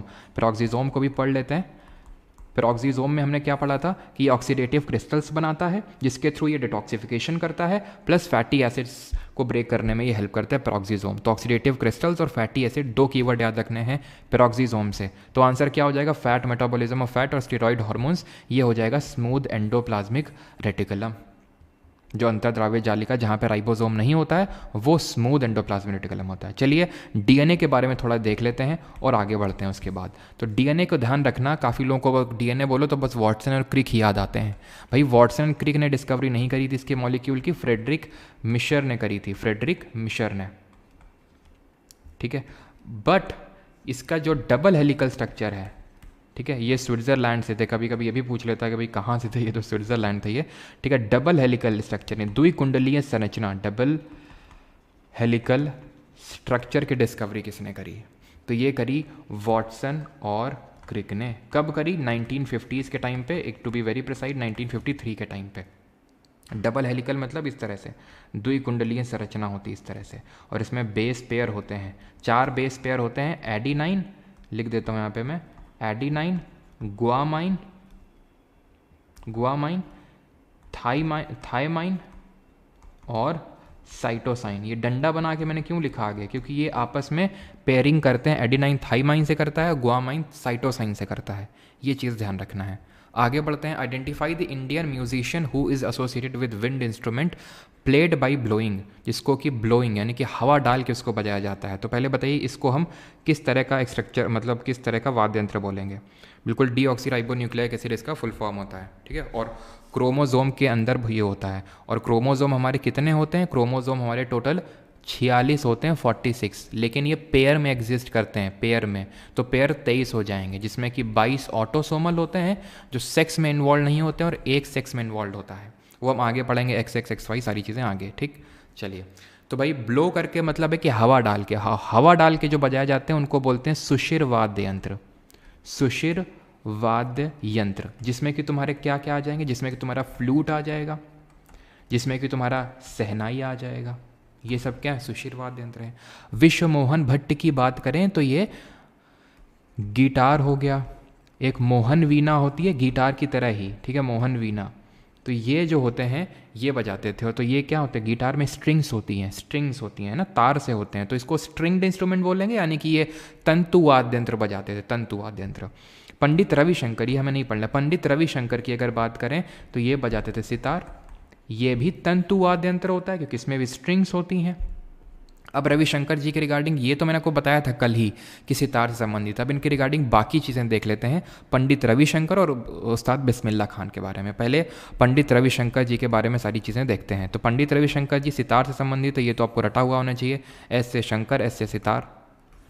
Pandit Ravishankar जी के रिगार्डिंग पहली बात तो ये है कि ये दूसरे इंडियन म्यूजिशियन हैं, सेकेंड इंडियन म्यूजिशियन, जिनको कि भारत का highest civilian award Bharat Ratna मिला। कब मिला सर? 1999 में। तो बात आती पहली MS सुब्बुलक्ष्मी थी। जब कार्नेटिक से कोई क्वेश्चन आएगा तो वहाँ पे मैं उनका नाम लिखूंगा, उनके बारे में बताऊंगा। अभी सिर्फ रविशंकर दूसरे म्यूजिशियन थे, 1999 में मिला था भारत रत्न। ये इनको मिला था, क्या बोलते हैं वो, उसको ग्रैमी भी मिला था। ठीक है, एक सेकेंड।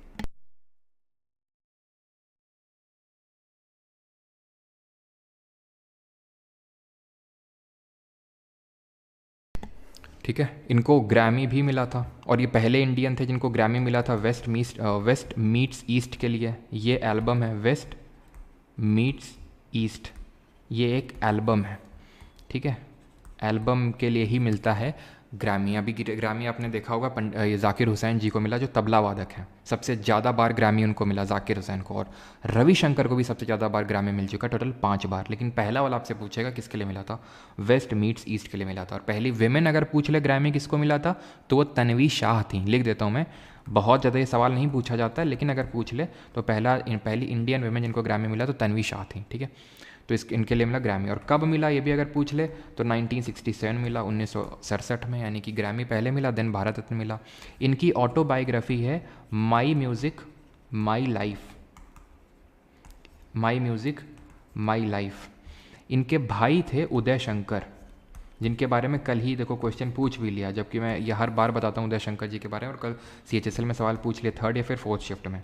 तो ये जाने जाते हैं फ्यूजन डांस के लिए, ये डांस करते थे, और इन्होंने वेस्ट का डांस और ईस्ट का डांस, यानी भारत का और पूर्व भारत का और पश्चिम का जो डांस है उसको मिला दिया, फ्यूजन डांस, और एक नया form of dance high dance develop किया, ठीक है। रविशंकर जी की बेटी थी अनुष्का शंकर, वो भी सितार वादक थी, ख़त्म बात, ठीक। तो पंडित रविशंकर क्लियर हो गए। बिस्मिल्लाह खान का सही आंसर होगा, क्योंकि बिस्मिल्लाह खान जी सहनाई बजाते थे, सहनाई सुशिर वाद्य यंत्र है, और इसको जो है हम मंगल वाद्य यंत्र के नाम से भी जानते हैं। मंगल वाद्य यंत्र क्यों बोलते हैं, क्योंकि मंगल कार्यों में बजाया जाता है, जब कोई अच्छा काम होता है तो सहनाई बजती है ना, कि घर में सहनाई बजी है। तो बिस्मिल्लाह खान जी की अगर बात करें, शॉर्ट में BK लिख रहा हूँ, तो इनका जन्म हुआ डुमराव बिहार में। इनकी जो मृत्यु हुई है उससे तो सवाल नहीं बना है, बट फिर भी मैं बता देता हूँ वाराणसी में, उसको याद रखना, मैं लिख नहीं रहा हूँ, लेकिन ये तो पूछता है कि इनका जन्म कहाँ पे हुआ, डुमराव बिहार में हुआ। बिस्मिल्लाह खान जी की अगर बात करें तो ये बजाते थे सहनाई, और सहनाई में कितने छेद होते हैं ये बताओ। अब तुमको लगा ऐसे ही पूछ रहे हैं बस स्टड बनना है, स्टड नहीं बनना है, पूछ चुका है SSC में, ठीक है। हम कोई भी चीज़ यहाँ पे स्टड बनने के लिए नहीं, आपसे ना पूछते ना बताते हैं, वो क्वेश्चन पूछा हुआ तभी। एक एक शब्द मैंने आपको पहले बोला था, अगर निकल रहा है मुँह से तो इसका मतलब है सवाल पूछा गया उस चीज़ से, तो ठीक है। तो सहनाई में कितने होल होते हैं, इससे क्वेश्चन आ चुका है। और अगर बात करें इनकी, तो इनके रिगार्डिंग ये ध्यान रखना कि 1947 में जब भारत आज़ाद हुआ था तो रेड फोर्ट में इन्होंने सहनाई बजाई थी, रेड फोर्ट में जब हम आज़ाद हुए थे। ईरान का जो कैपिटल है तेहरान में इनके नाम पे ऑडिटोरियम है, ठीक है, इनके नाम पे ऑडिटोरियम है। ये सेकंड म्यूजिशियन थे रविशंकर थी जी जिनको ये मिला भारत रत्न, और ये तीसरे म्यूजिशियन थे, 3rd इंडियन म्यूजिशियन थे जिनको कि भारत रत्न मिला। कब मिला, 2001 में मिला। इनको संगीत नाटक अकेडमी अवार्ड भी मिला, संगीत नाटक वाला जो अकेडमी अवार्ड है ये मिला 1956 में, 1956 में। कितने छेद होते हैं, 7 थाला for a reason. Geologically, which of the following physiographic divisions of India is supposed to be one of the most stable land blocks?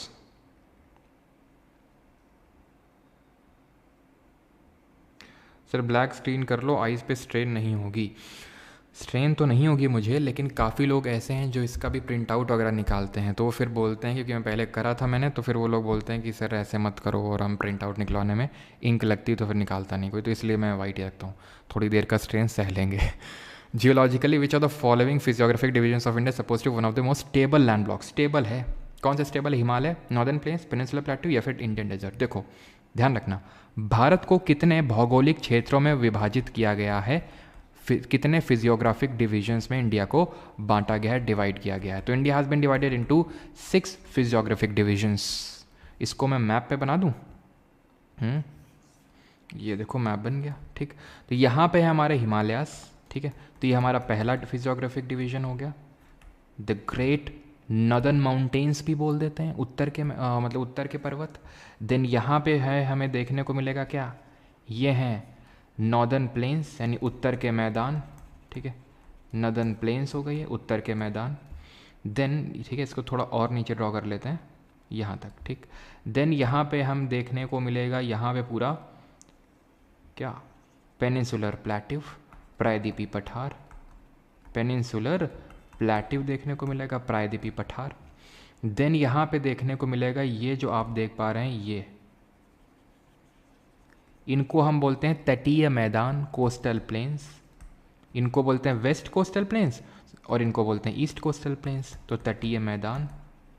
पांचवा आ जाओ यहाँ पे, ये है अरावली माउंटेन रेंज, और इसके यहाँ पे पड़ता है the great Indian desert, great Indian desert, जिसको हम रन ऑफ कच्छ के नाम से भी जानते हैं, यहाँ पे डेजर्ट है। डेजर्ट क्यों है, ये जब मैं मानसून पढ़ाऊंगा तब तुम्हें बताऊंगा कि ये डेजर्ट क्यों है, क्यों यहाँ पे, क्योंकि बारिश नहीं होती है तो ऑब्वियस बात है, लेकिन बारिश क्यों नहीं होती है ये इंपॉर्टेंट है।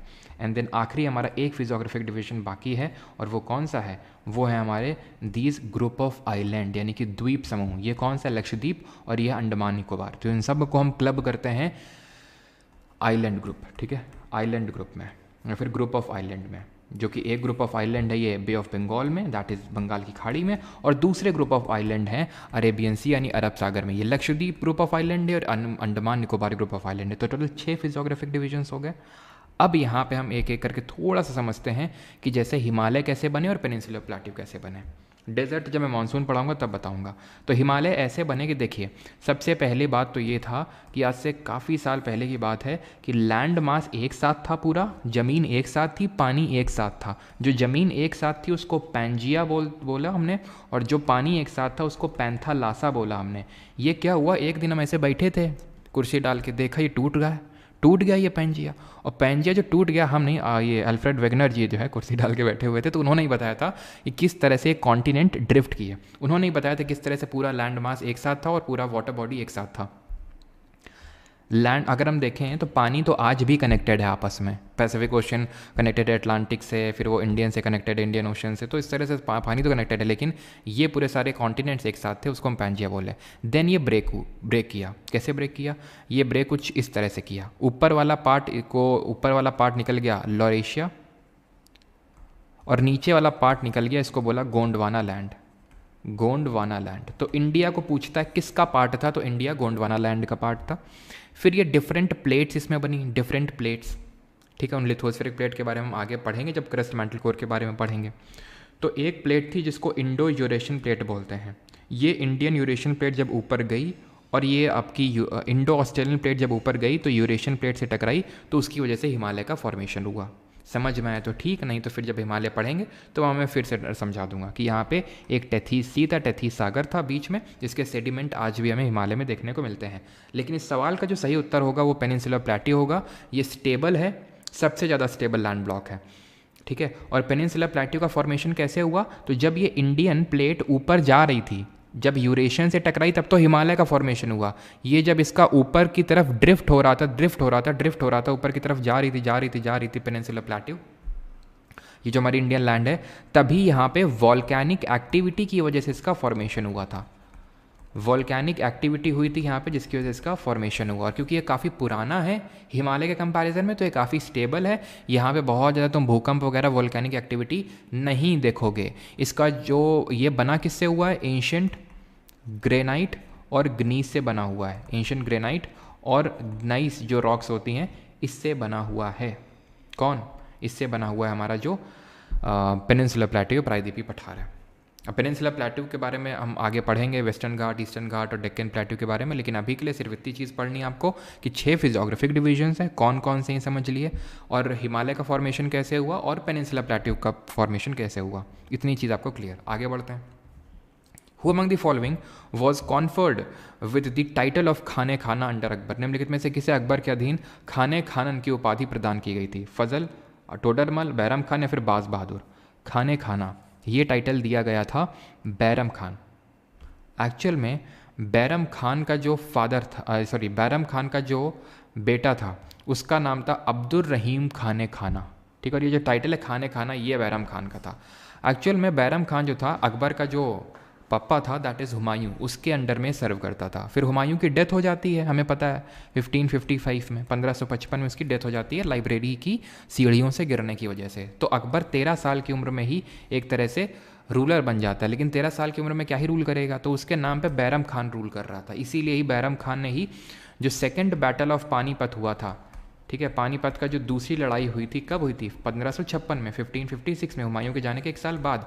तो उसमें हेमू की जो फोर्सेज हैं, हेमचंद्र विक्रमादित्य लीड कर रहा था उन फोर्सेस को, अफगान फोर्सेस को लीड कर रहा था वो, तो उसको हराने का काम बैरम खान ने ही किया था ना, अकबर के नाम से बस लड़ा गया था, ठीक है। अकबर का जो ओरिजिनल नेम है वो है जलालुद्दीन मोहम्मद अकबर, जलालुद्दीन मोहम्मद अकबर। इसका जो टेन्योर है, शासन है, वो 1556 से शुरू होता है और जाता है 1605 तक, 1556 में सेकेंड बैटल ऑफ पानीपत से शुरू होता है। और इसका अगर पूछ ले कि आखिरी एक्सपेडिशन कौन सा था, क्योंकि ये भी पूछ चुका है, यानी सबसे आखिरी बार किसने कौन सा किंगडम हथियाया, ये खंडेश। साउथ इंडिया में जो महाराष्ट्र वाला जो प्रेजेंट रीजन है वहाँ पे था खंडेश। इसको 1601 के टाइम पे जो है 1601 के टाइम पे वो हड़पा, और फिर 1602 के टाइम पे इसका बेटा जहांगीर ने विद्रोह कर दिया तो दिल्ली भागा ये, और इसकी थोड़ा सा तबीयत खराब हो गई, डेथ हो गई 1605 में। ठीक है, तो ऑप्शन नंबर 3 इसका सही आंसर हो गया। अब अबुल फजल को यहाँ से निकालते हैं और अगले वाले पन्ने में बिठाते हैं इसको। आओ बेटा अबुल। अबुल ने क्या किया है, अबुल ने लिखी है अकबरनामा। ये बहुत इंपॉर्टेंट है किताब अकबरनामा। क्यों? क्योंकि पहली बात तो ये 3 वॉल्यूम में डिवाइडेड थी। कितने वॉल्यूम में? 3। पूछता है पहले में क्या था, पूछता है दूसरे में क्या था, पूछता है तीसरे में क्या था। तो पहले में था अकबर के एंसेस्टर्स, जो इसके पूर्वज हैं उसके बारे में दिया हुआ था। दूसरे में इसके हम बोल सकते हैं कि रेन के बारे में दिया हुआ था। और तीसरे में इसके एडमिनिस्ट्रेशन यानी कि प्रशासन के बारे में दिया हुआ था। और अकबर ने अपना प्रशासन किस रूलर से अपनाया था, किस रूलर से इंस्पायर होके वही चीज़ें इंप्लीमेंट करी थी अपने एडमिनिस्ट्रेशन में, कोई बता सकता है? यहाँ पे हिंट देता हूँ, इसके पप्पा को जिसने हराया था। ठीक है, तो ये अबुल फजल हो गया। टोडरमल को भी अगले पन्ने पे बिठा लेते हैं और इनसे भी देख लेते हैं इनके रिगार्डिंग क्या क्या है। तो जो टोडरमल थे ये फाइनेंस मिनिस्टर थे, अकबर के नवरत्न थे, अकबर के नवरत्न थे, उसमें से ये फाइनेंस मिनिस्टर थे टोडरमल। टोडरमल ने ही 1580 में 1580 में एक सिस्टम लाया, दहसाला सिस्टम, जिसको कि ज़ब्ती सिस्टम बोलते हैं। कि भाई 10 साल के बेसिस पे या फिर 10 साल तक हम तुम्हारा रेवेन्यू फिक्स कर देंगे, उतना रेवेन्यू तुम्हें हमें अपने लैंड से देना पड़ेगा। 10 साल के लिए रेवेन्यू फिक्स कर देंगे लैंड से कितना देना पड़ेगा। और वो किस बेसिस पे फिक्स करेंगे, मतलब किसानों को बोला गया ये किस बेसिस पे, तो वो बोलता है कि 4 पार्ट में हम लैंड को डिवाइड करेंगे। एक है पोलाज, जो बहुत बढ़िया लैंड है, पोली लैंड है, बहुत अच्छा होता है इसमें, यानी कि कभी इसको मतलब फैलो यानी खाली छोड़ा ही नहीं जाता है। ठीक है, देन आती है परौती, ये थोड़ी पनौती टाइप है, इसमें पनौती लगा गया है कोई, यानी 1-2 साल के लिए इसको हम फैलो छोड़ देते हैं, खाली छोड़ देते हैं। चाचर आती है, ठीक है, चाचर को बोलते हैं कि 3 से 4 साल तक इसको फैलो खाली छोड़ा जाता है। और बंजर तो भाई बंजर हो चुकी, इसमें कुछ हो ही नहीं सकता है अभी। तो इस तरह से 4 पार्ट में डिवाइड किया गया था लैंड को, इसको दहसाली या ज़ब्ती सिस्टम के नाम से जानते हैं। 1580 में इसको वो किया गया था। ठीक है, तो यहाँ पे मैंने कुछ पूछा था आपसे, क्या कुछ पूछा था मैंने आपसे यहाँ पे, तो ऑप्शन नंबर 3 आंसर हो जाएगा। कुछ तो यार मैंने पूछा था यहाँ पे, आई थिंक अच्छा ठीक है, अकबर ने किसका एडमिनिस्ट्रेशन एक्सेप्ट किया था, तो ये शेर शाह सूरी का ध्यान रखना, शेर शाह सूरी का ये भी सवाल पूछा जा चुका है एसएससी में। अगला सवाल, which article of the constitution mentions that the president is eligible for री इलेक्शन। भारतीय संविधान के किस अनुच्छेद में उल्लेख है कि राष्ट्रपति पुनः निर्वाचित होने के लिए पात्र हैं? 54, 57, 56 या फिर 55। प्रेसिडेंट की अगर बात करें तो ये किस पार्ट में आते हैं? पार्ट नंबर 5 ऑफ कॉन्स्टिट्यूशन में आते हैं, भाग नंबर 5 में। ठीक है, अभी मैं इसमें डीप में नहीं जा रहा हूँ, बस इतना ध्यान रखना 52 से लेकर इसमें जाता है पार्ट 5 147 तक, 147 के बाद ये 151 तक, क्योंकि कैग भी तो इसी में आएगा, तो 151 तक, 52 से 151 तक आपका जाता है पार्ट 5 ऑफ कॉन्स्टिट्यूशन, भाग 5 संविधान का। इसको भाग 5 को भी मैं ब्रेक नहीं कर रहा हूँ, सिर्फ प्रेसिडेंट पे फोकस करना चाहता हूँ, क्योंकि प्रेसिडेंट ही अपने आप में एक थोड़ा सा समझने वाला टॉपिक है। तो सिर्फ प्रेसिडेंट पे फोकस करेंगे, नहीं तो अभी मैं चाहता अभी मैं आपको यूनियन एग्जीक्यूटिव बता रहा हूँ ना कुछ। ठीक, तो प्रेसिडेंट जो होता है ये हमारा कॉन्स्टिट्यूशनल हेड होता है पहली बात तो, ठीक है, देश का मुखिया होता है। इससे संबंधित जो आर्टिकल हैं प्रेसिडेंट से जो आर्टिकल हैं वो आर्टिकल नंबर 52 से प्रेसिडेंट ही स्टार्ट होता है और 52 से लेके 62 तक जाता है प्रेसिडेंट, बस। अब वो आर्टिकल्स हमें याद रखने हैं, क्या है? 52 में दिया है प्रेसिडेंट के बारे में कि there shall be a president of India, हमेशा याद रखना, जो पहला अनुच्छेद बोलता है आर्टिकल वो उस ऑफिस के स्टैब्लिशमेंट की बात करता है। 53 बोलता है कि executive power of union shall vest in the president. Article 53 और आर्टिकल नंबर 77 अगर हम लोग आगे पढ़ेंगे तो थोड़े सिमिलर टाइप लगेंगे, डिफरेंस मैं आगे बताऊंगा, लेकिन अभी के लिए एग्जीक्यूटिव पावर यूनियन की प्रेसिडेंट के हाथ में है। राष्ट्रपति के इलेक्शन के बारे में दिया हुआ है, यहाँ पे उसका इलेक्शन किस तरह से होगा, मैनर दिया हुआ है उसका, कैसे कंफ्यूज नहीं होंगे। देखो 54 में दिया हुआ है कि उसके इलेक्शन में कौन कौन पार्टिसिपेट करेगा, यानी कि इलेक्टोरल कॉलेज दिया हुआ है। इसका मतलब होता है कि कौन कौन हिस्सा लेगा इसके चुनाव में। तो भाई पहले तो ये डिसाइड होगा ना कि कौन हिस्सा लेगा, तभी तो चुनाव करवाएंगे।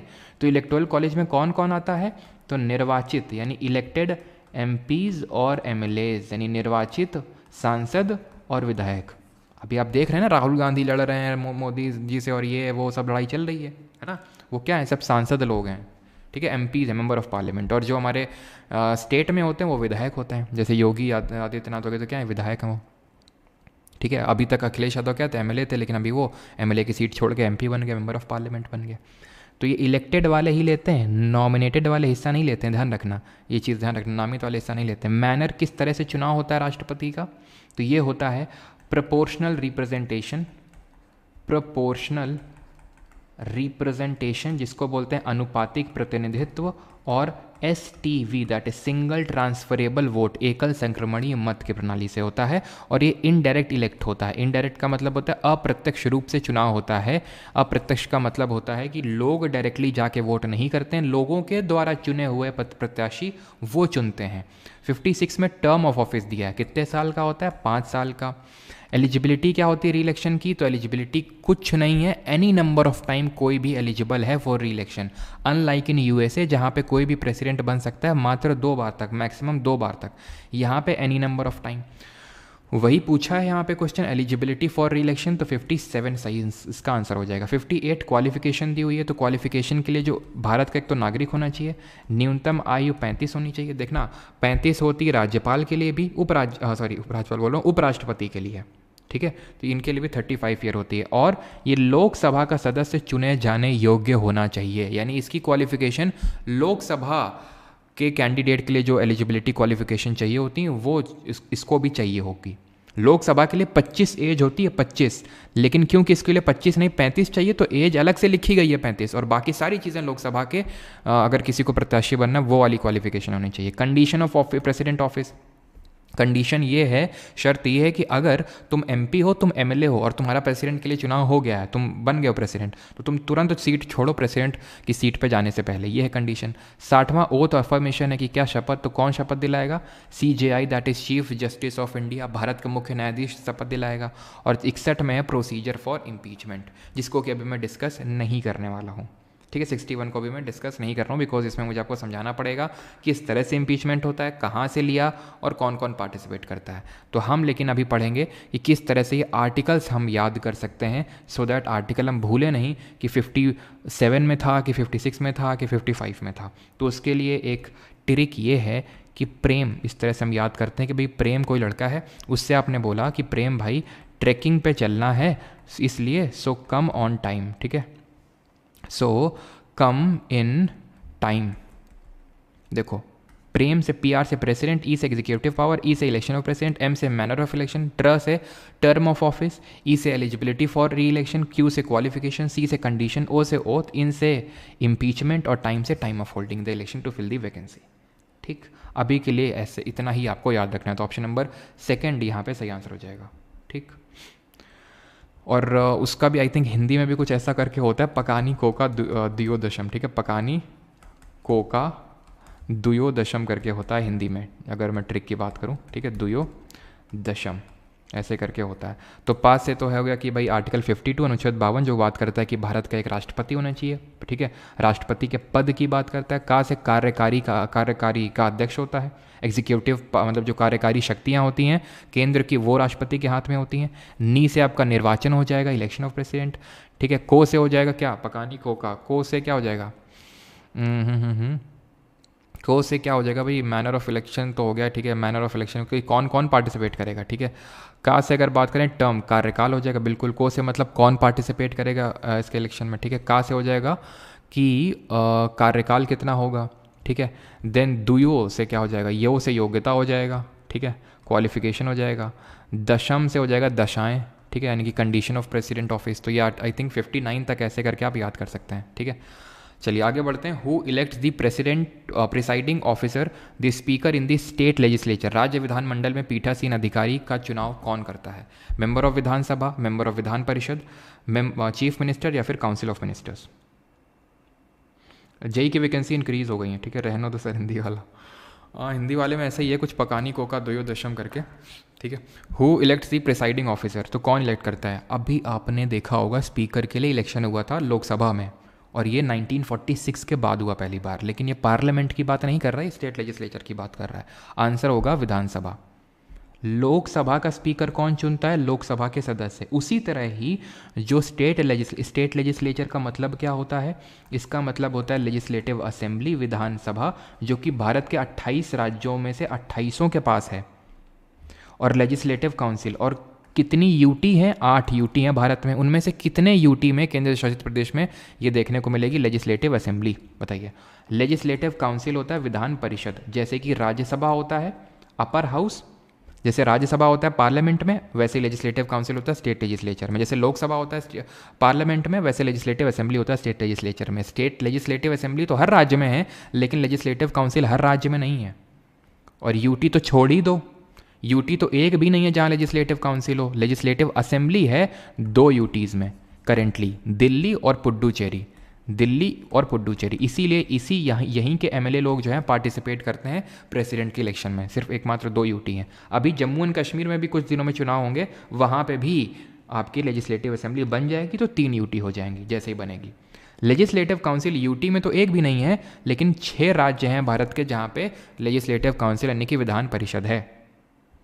वो मैं आपको बताऊं इससे पहले, अगर आप इसका अनुच्छेद बता सकें, आर्टिकल बता सकें, जो presiding officer in the state legislature की बात करता है, ठीक है। तो यहाँ पे जो सही आंसर होगा यानी कि कौन कौन से राज्य हैं, तो उसको हम ऐसे याद करते हैं, कबूतम, ठीक है, कबूतम करके इसको हम याद रखते हैं।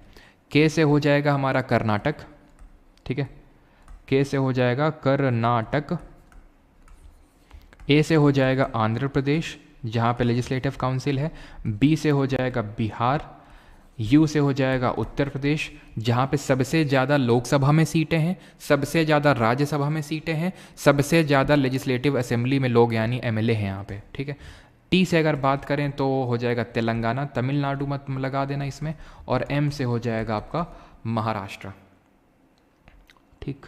ये चीज़ क्लियर। और लेजिस्लेटिव काउंसिल को क्रिएट करना, बनाना या फिर बिगाड़ना, एबॉलिश करना, ये पार्लियामेंट के हाथ में होता है, देश की संसद के हाथ में होता है, ठीक है। और वो भी सिंपल मेजॉरिटी यानी कि साधारण बहुमत से ये काम कर सकता है, इसको क्रिएट करने का और एबॉलिश करने का। आर्टिकल्स की अगर बात करें अनुच्छेद की, तो ध्यान रखना यहाँ पे मैं आर्टिकल्स अलग से लिखता हूँ। लोकसभा के जो प्रिसाइडिंग ऑफिसर होते हैं, लोकसभा के जो ऑफिसर होते हैं, प्रिसाइडिंग ऑफिसर मतलब पीठासीन अधिकारी। स्पीकर है तो स्पीकर नहीं होता तो डेप्यूटी स्पीकर प्रिसाइड करता है। तो ये जो ऑफिसर से आर्टिकल एसोसिएटेड हैं वो अनुच्छेद नंबर 93 है, आर्टिकल नंबर 93। ये है पार्लियामेंट की बात कर रहा हूँ लोकसभा में।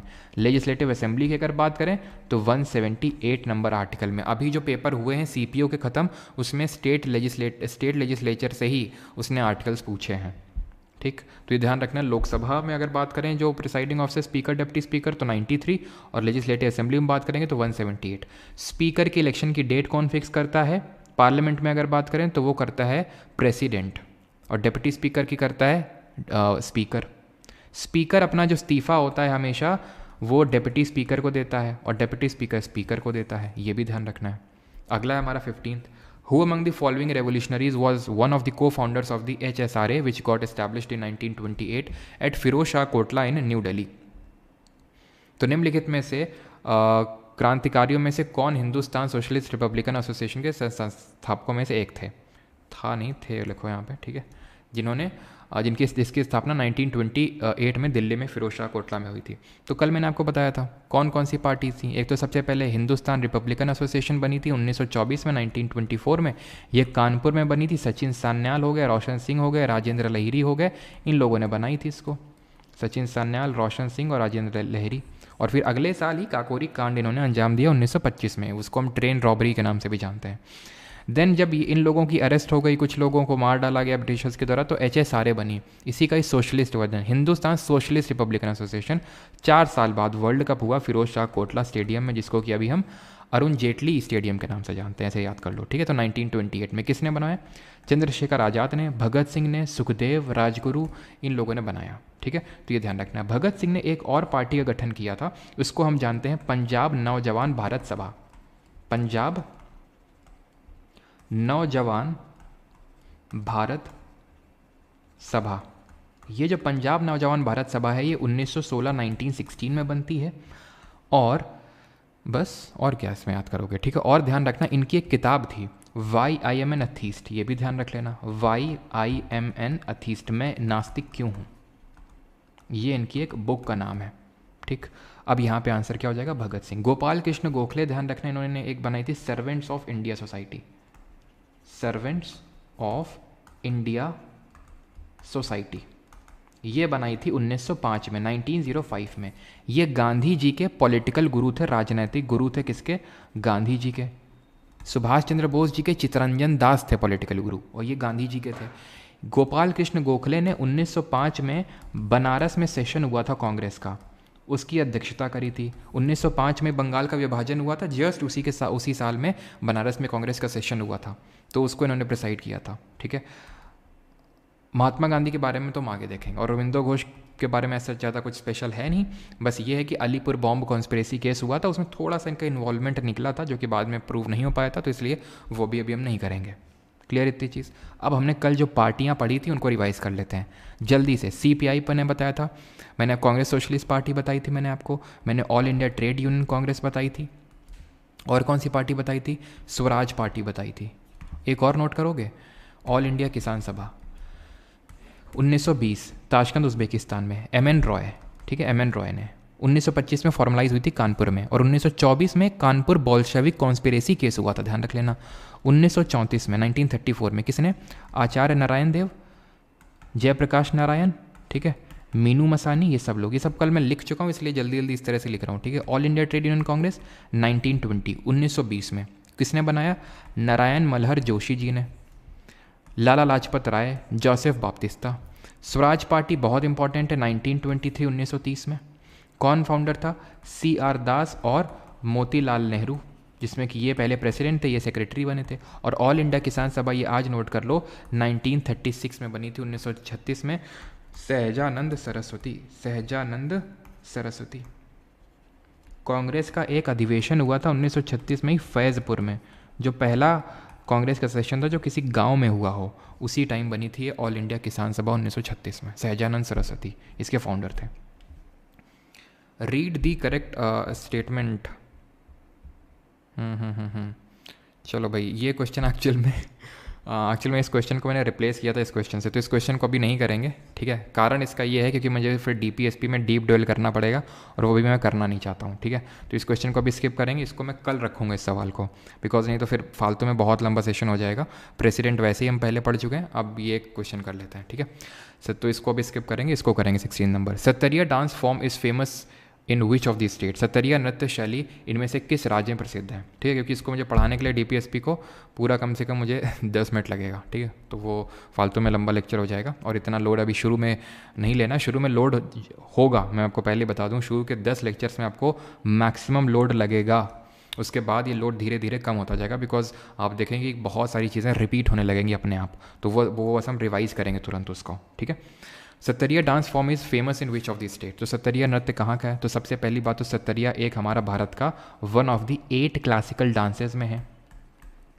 भारत में कितने शास्त्रीय नृत्य हैं, 8 शास्त्रीय नृत्य, 8 क्लासिकल डांसेस हैं, ठीक है। जो कि कहाँ पे मेंशन्ड है, नाट्य शास्त्र में मेंशन्ड है, जिसको कि किसने कंपोज किया था, इसको कंपोज किया गया था भरत मुनि जी के द्वारा, ठीक है। भरत मुनि जी ने इसको कंपोज किया था। इसको हम 5th वेद के नाम से जानते हैं, 5वें वेद के नाम से जानते हैं नाट्यशास्त्र को। अब ये जो 8 क्लासिकल डांसेस है, ध्यान रखना, ये संगीत नाटक अकेडमी ने रिकॉग्नाइज कर रखे हैं। तुमसे अगर पूछ ले कि मिनिस्ट्री ऑफ कल्चर ने कितने रिकॉग्नाइज कर रखे हैं, मिनिस्ट्री ऑफ कल्चर ने 9 रिकॉग्नाइज कर रहे हैं। ये एक्स्ट्रा कौन सा है, जो छऊ है, जो ईस्ट इंडिया का एक फोक डांस है। उड़ीसा झारखंड यहाँ मनाया जाता है, उड़ीसा झारखंड वेस्ट बंगाल, वहाँ पे मतलब इसको मिनिस्ट्री ऑफ कल्चर एक क्लासिकल डांस मानती है। वैसे आप 8 ही मानेंगे, 8 क्लासिकल डांसेस हैं। उसमें से असम का क्लासिकल डांस है सत्तरिया। ये एक वैष्णवाइट फॉर्म ऑफ डांस है, विष्णु जी को समर्पित, आप समझ सकते हैं, वैष्णवाइट फॉर्म ऑफ डांस है। सत्तरिया डांस जो है सबसे आखिर में इंक्लूड हुआ था, last to be included into the list of classical dances, और इसको सन 2000 में क्लासिकल डांस का दर्जा मिला था। सत्तरिया से हमारे कुछ टर्म्स एसोसिएटेड हैं, जैसे इसके फॉर्म्स होती हैं भावना और अंकिया नाट। तुमसे पूछ लेगा भावना और अंकिया नाट किस में परफॉर्म किया जाता है, तो ये किया जाता है, इसके फॉर्म्स होते हैं सत्तरिया के, अच्छा, इसको किस गीत में परफॉर्म किया जाता है, उनको हम बोलते हैं बोर गीत। फिर तुमसे पूछेगा चाली, झुमरा, नाडू भांगी, ये किससे एसोसिएटेड हैं? ये भी आपके एसोसिएटेड हैं सत्तरिया से। चाली, झुमरा, नाडू भांगी और भावना और रंगिया नाट सत्तरिया से हैं। सत्तरिया के एक्सपोनेंट अगर पूछ ले कि इसके एक्सपोनेंट का मतलब होता है कौन कौन इसके फेमस एक्सपोनेंट है जो इसको डांस को परफॉर्म करते थे, तो गुरु जतिन दास, सॉरी जतिन दास नहीं, जतिन गोस्वामी, गुरु जतिन गोस्वामी, गुरु घना कंटा बोरा, गुरु घना कंटा बोरा, मानिक बारबयान। अगर आपको बारबयान दिख जाए सरनेम में, सीधे सत्तरिया मारा करो, ठीक है। बारबयान कहीं भी दिख जाए, क्योंकि 2-3 और बारबयान लोग हैं, वो भी सत्तरिया सही हैं, ठीक है। आई थिंक एक तो इनके भाई ही हैं। मनीराम दत्ता, मनीराम दत्ता एंड भूपेन हजारिका, ठीक है। भूपेन हजारिका से तो अभी 3-4 शिफ्ट में क्वेश्चन पूछा सीपीओ में। भूपेन हजारिका से क्या सवाल पूछा, इनको भारत रत्न कब मिला? तो सन 2019 में इनको मिला था भारत रत्न, ठीक है। भूपेन हजारिका, क्लियर। ये सारे नाम सत्तरिया, तो सत्तरिया से इसके बाहर आपसे क्वेश्चन नहीं बनेगा। यही क्वेश्चन है कहाँ का है। और हाँ, एक सबसे इंपॉर्टेंट क्वेश्चन तो हमने छोड़ ही दिया, सबसे इंपॉर्टेंट पॉइंट कि इसके गुरु किसको हम कंसिडर करते हैं, यानी कौन इसका प्रोपाउंडर था जिसने इसको सत्तरिया का एक तरह से सत्तरिया को एक्चुअल में एग्जिस्टेंस में लाए। ये थे हमारे गुरु शंकर देव। इनका नाम तो भूल ही नहीं सकते हैं, चाहे कुछ भी हो जाए। गुरु शंकर देव, ये सबसे इंपॉर्टेंट नाम है, गुरु शंकर देव जी। खत्म। Which of the following Indo-Greek kings was mentioned in the Buddhist text Milinda Panha as Milind? Bhupen Hazarika, बिल्कुल सही बात है। एंड लेट मी, मतलब एक अप्रिसिएशन मैं आपको दे देता हूँ। एंड दिस अप्रिसिएशन इज़ कि भाई मैं कॉन्स्टेंटली देख रहा हूँ, ठीक है, बीच बीच में नोटिस करता रहता हूँ कि लगभग 4,500 लोग हैं एंड कॉन्स्टेंटली बने हुए हैं। देखिए, जो आप ये काम कर रहे हैं ये बड़ी हिम्मत वाला काम है, क्योंकि सबसे ये नहीं होता है। क्योंकि अभी यही अगर मैं कोई मूवी चला देता तो ये 4.5 के 4.5 बने रहते, उसमें कोई दिक्कत वाली बात नहीं है, ठीक है। लेकिन जहाँ पे एजुकेशनल कंटेंट की बात आती है, जहाँ पे आपके दिमाग का लोड बढ़ता है, वहाँ पे अगर आप उस चीज़ को सस्टेन कर पा रहे हैं, दैट मीन्स कि you are serious for your exam, and for that I appreciate you. Which of the following Indo-Greek kings was mentioned in the Buddhist text Milinda Panha as Milinda? इनको हम ध्यान रखना, अच्छा लिखा हुआ ही पूछा है। इनको हम मियांडर के नाम से जानते हैं, मियांडर। ये एक इंडो ग्रीक किंग थे। अच्छा, अभी मैंने आपको बताया था कि सेंट्रल एशिया से आए थे कौन? इंडो ग्रीक आए थे, शाका आए थे, जिनके बारे में बताया था। इनके सबसे ग्रेटेस्ट रूलर कौन थे? रुद्रदमन वन, जिन्होंने वो जूनागढ़ रॉक इंस्क्रिप्शन एसोसिएटेड है गिरनार हिल्स में गुजरात में, ठीक है। और आए थे आपके कुशांस, ठीक है। ये जो इंडो ग्रीक्स थे ये जाने जाते हैं, ठीक है, इंडो ग्रीक्स जाने जाते हैं इंडिया में सबसे पहले first to introduce gold coins. अच्छा, लेड कॉइन्स किसने इंट्रोड्यूस किया? अभी पीछे बताया था, जल्दी से बताओ, देखते हैं अभी तुम्हारी शॉर्ट मेमोरी कैसी है। गोल्ड कॉइन इंट्रोड्यूस किए थे, प्लस इन्होंने सबसे पहले वो कॉइन इंट्रोड्यूस किए जिसमें रूलर की फ़ोटो लगी होती थी। फ़ोटो का मतलब ये नहीं कि पिक्चर्स खींची और उसको चिपका दिया, आप समझ पा रहे हैं, मतलब वो एक आकृति बनी हुई है, ठीक है। तो रूलर की फ़ोटो ऐसे याद कर लो कि रूलर की फ़ोटो बने हुए कॉइन पहली बार इन्होंने इंट्रोड्यूस किए थे। मियांडर क्या हुआ, एक दिन टकरा गए नागसेन से, जा रहे थे कहीं, नागसेन मिल गए, ठीक है। ये एक बुद्धिस्ट मंक थे नागसेन, ठीक है। तो मियांडर बोला कहाँ जा रहे हो, इधर आओ। तो बोलते हैं नागसेन बताओ क्या काम है। तो बोलते हैं ये सब क्या, मतलब बुद्धिज़्म क्या है, ये सब बताओ, हमें भी बताओ। तो ये मतलब क्वेश्चन करते गए, वो आंसर करते गए। काउंटर क्वेश्चन किया मेंढर ने, काउंटर आंसर दिया नागसेन ने। इतने बढ़िया बढ़िया आंसर दिए नागसेन ने कि मेंढर इतने प्रभावित हो गए कि उन्होंने बुद्धिज़्म धर्म को अपना लिया। ध्यान रखना। और यही सेम चीज़ लिखी हुई है मिलिंद पनो। तो Milinda Panha is a dialogue between Menander and Nagasena. कहीं कहीं नागसेन का नाम तुम्हें नागार्जुन के नाम से मिलेगा। इस पे हिस्टोरियंस का भी डिबेट चलता रहता है कि नागसेन ही नागार्जुन थे या नहीं थे, लेकिन तुम ध्यान रखना नागसेन, अगर कहीं नागार्जुन आ जाए तो फिर वो मारना नागार्जुन, ठीक है। ये एंटियोकस वन कौन था? और अच्छा ये बताओ बुद्ध चरित्र किसने लिखी थी? हु रोट दी बुद्ध चरित्र? ये बुद्ध चरित्र किसने लिखी? और ये एंटियोकस वन कौन है? ये भी इंपॉर्टेंट है। मैंने क्यों डेमेत्रियस और स्टेटो के 2 के बारे में नहीं बताया, क्योंकि नहीं पूछेगा इनसे क्वेश्चन, लेकिन एंटियोकस से पूछेगा। सीरिया का रूलर था ये। और क्यों पूछेगा? क्योंकि ये चंद्रगुप्त मौर्य के जो बेटे और अशोक के पप्पा बिंदुसार, बिंबिसार नहीं बिंदुसार, इन्होंने बोला था एंटियोकस वन से, बहुत अच्छे रिलेशन से इनसे, कि भाई हमें वो फिग भिजवा दो। फिग मतलब एक तरह का वो होता है, आई थिंक ड्राई फ्रूट होता है। फिग भिजवा दो, जरा वाइन भिजवा दो, ठीक है। एंटियोकस ने बोला ये बॉय ठीक है वाइन भिजा दो, और फिर उसको लगा ज़्यादा हो जाएगा तो वाइन की जगह उसने मतलब वाइन के साथ साथ फिलोसफर बोल दिया। वैसे वाइन के साथ तो कुछ और मंगवाना चाह रहा था वो, लेकिन फिलोसफर बोल दिया उसने, ठीक है। तो बिंदुसार ने एंटियोकस वन से मंगवाया था। ये क्वेश्चन अभी पूछा है किसी एग्जाम में रिसेंटली, ठीक है, तो ये ध्यान रखना।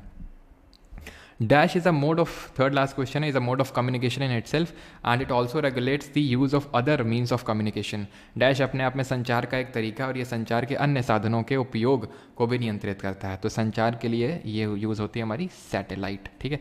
अच्छा एक क्वेश्चन बस यहाँ से पूछेंगे, ज़्यादा नहीं, कि फर्स्ट इंडियन सैटेलाइट कौन सी थी, पहली भारतीय सैटेलाइट, तो ये थी आर्यभट्ट, ठीक। चलिए आगे बढ़ते हैं और हम अपनी सैटेलाइट को लॉन्च कहाँ से करते हैं, तो श्रीहरिकोटा, ठीक है, जो आंध्र प्रदेश में है वहाँ से, श्रीहरिकोटा। आगे बढ़ें, कहाँ पे है ये, आंध्र प्रदेश में। Which of the following, second last question है, which of the following quantity is kept constant in the Boyle's law. Boyle's के नियम में इनमें से कौन सी चीज़ को हम कांस्टेंट रखते हैं, यानी कि मात्रा स्थिर रखी जाती है। अब यहाँ पे हम 3 इंपॉर्टेंट गैस लॉज पढ़ेंगे जिनसे क्वेश्चन रिपीटेडली पूछे जाते हैं। सिर्फ गैस लॉज ही पढ़ेंगे, आर्किमिडीज बाद में पढ़ेंगे, ठीक है। गैस लॉ कौन कौन से 3, एक तो बॉयल का नियम है, एक चार्ल्स का नियम है, ठीक है, और एक गे लुसैग का नियम है।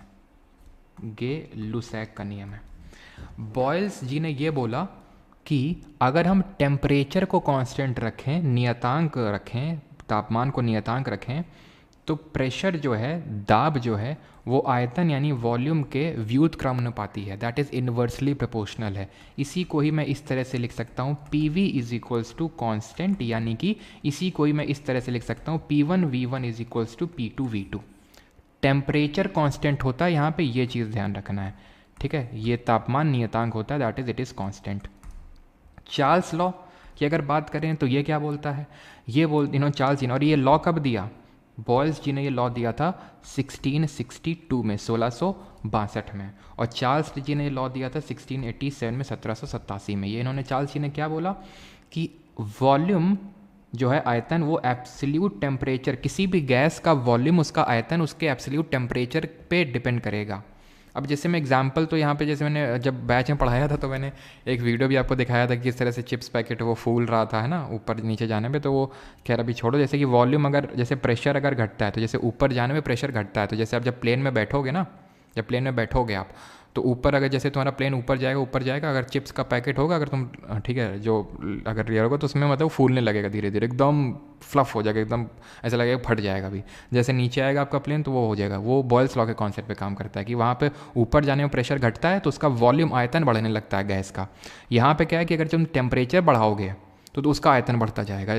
जैसे नहीं, टायर होता है, गर्मियों के टाइम पे टायर होता है, फटते ज़्यादा हैं टायर, क्यों, क्योंकि टेम्परेचर ज़्यादा हो जाता है। टेम्परेचर ज़्यादा होता है तो वॉल्यूम गैस का बढ़ जाता है, तो फट जाता है टायर, ठीक है। तो volume is directly proportional to temperature. क्या कांस्टेंट होता है, प्रेशर कांस्टेंट होता है। और लुसैग जी ने बोला कि इस बार तुम वॉल्यूम को कांस्टेंट कर दो, तो जो प्रेशर है वो डायरेक्टली प्रोपोर्शनल होगा टेम्परेचर के एट अ कांस्टेंट वॉल्यूम। ये 3 गैस के लॉज इंपॉर्टेंट है, अभी के लिए सिर्फ 3 आपको याद रखने हैं। तो आंसर क्या है, आंसर हो जाएगा टेम्परेचर कांस्टेंट, ऑप्शन नंबर 3, ठीक है। And the last question is this, Koderma Gaya Hazaribagh belt is known for the production of which of the following minerals. Koderma Gaya Hazaribagh belt निम्नलिखित में से किस खनिज के उत्पादन के लिए जाना जाता है, मिक्का, कॉपर, कोल या फिर बॉक्साइट। कोडरमा गया हजारीबाग बेल्ट, पता नहीं एकदम से दिमाग में क्यों आ रहा है अभी ध्यान रखना, जो हमारे सहनाई वादक थे उस्ताद बिस्मिल्लाह खान जी, अब एकदम से आ गया तो बता देता हूँ कि वो बनारस में उन्होंने सहनाई बजाना वगैरह सीखा था, तो कहीं कहीं पर उनको बनारस घराना से एसोसिएट कर देते हैं, ठीक है। एकदम से आया तो मैंने आपको बता दिया, ठीक है। तो Koderma Gaya Hazaribagh belt is known for the production of which of the following minerals. Koderma कहाँ पड़ता है, ये झारखंड में, गया बिहार में, ठीक है। तो ये अगर हम बात करें, ये मीका के उत्पादन से संबंधित है। ये एक नॉन मेटल है मीका, अभ्रक इसको हिंदी में बोलते हैं। और इसके बेल्ट अगर बात करें तो ये सबसे ज़्यादा, total 50% of Mika is produced इस झारखंड। पूरे इंडिया का जो मिक्का है वो झारखंड में 50% उसका प्रोड्यूस होता है। कोडरमा गया हजारीबाग एक बेल्ट हो गई। एक ऐसे ही हमारी बेल्ट है, यहाँ पे पड़ती है नेल्लोर, आंध्र प्रदेश में, ध्यान रखना, नेल्लोर बेल्ट है।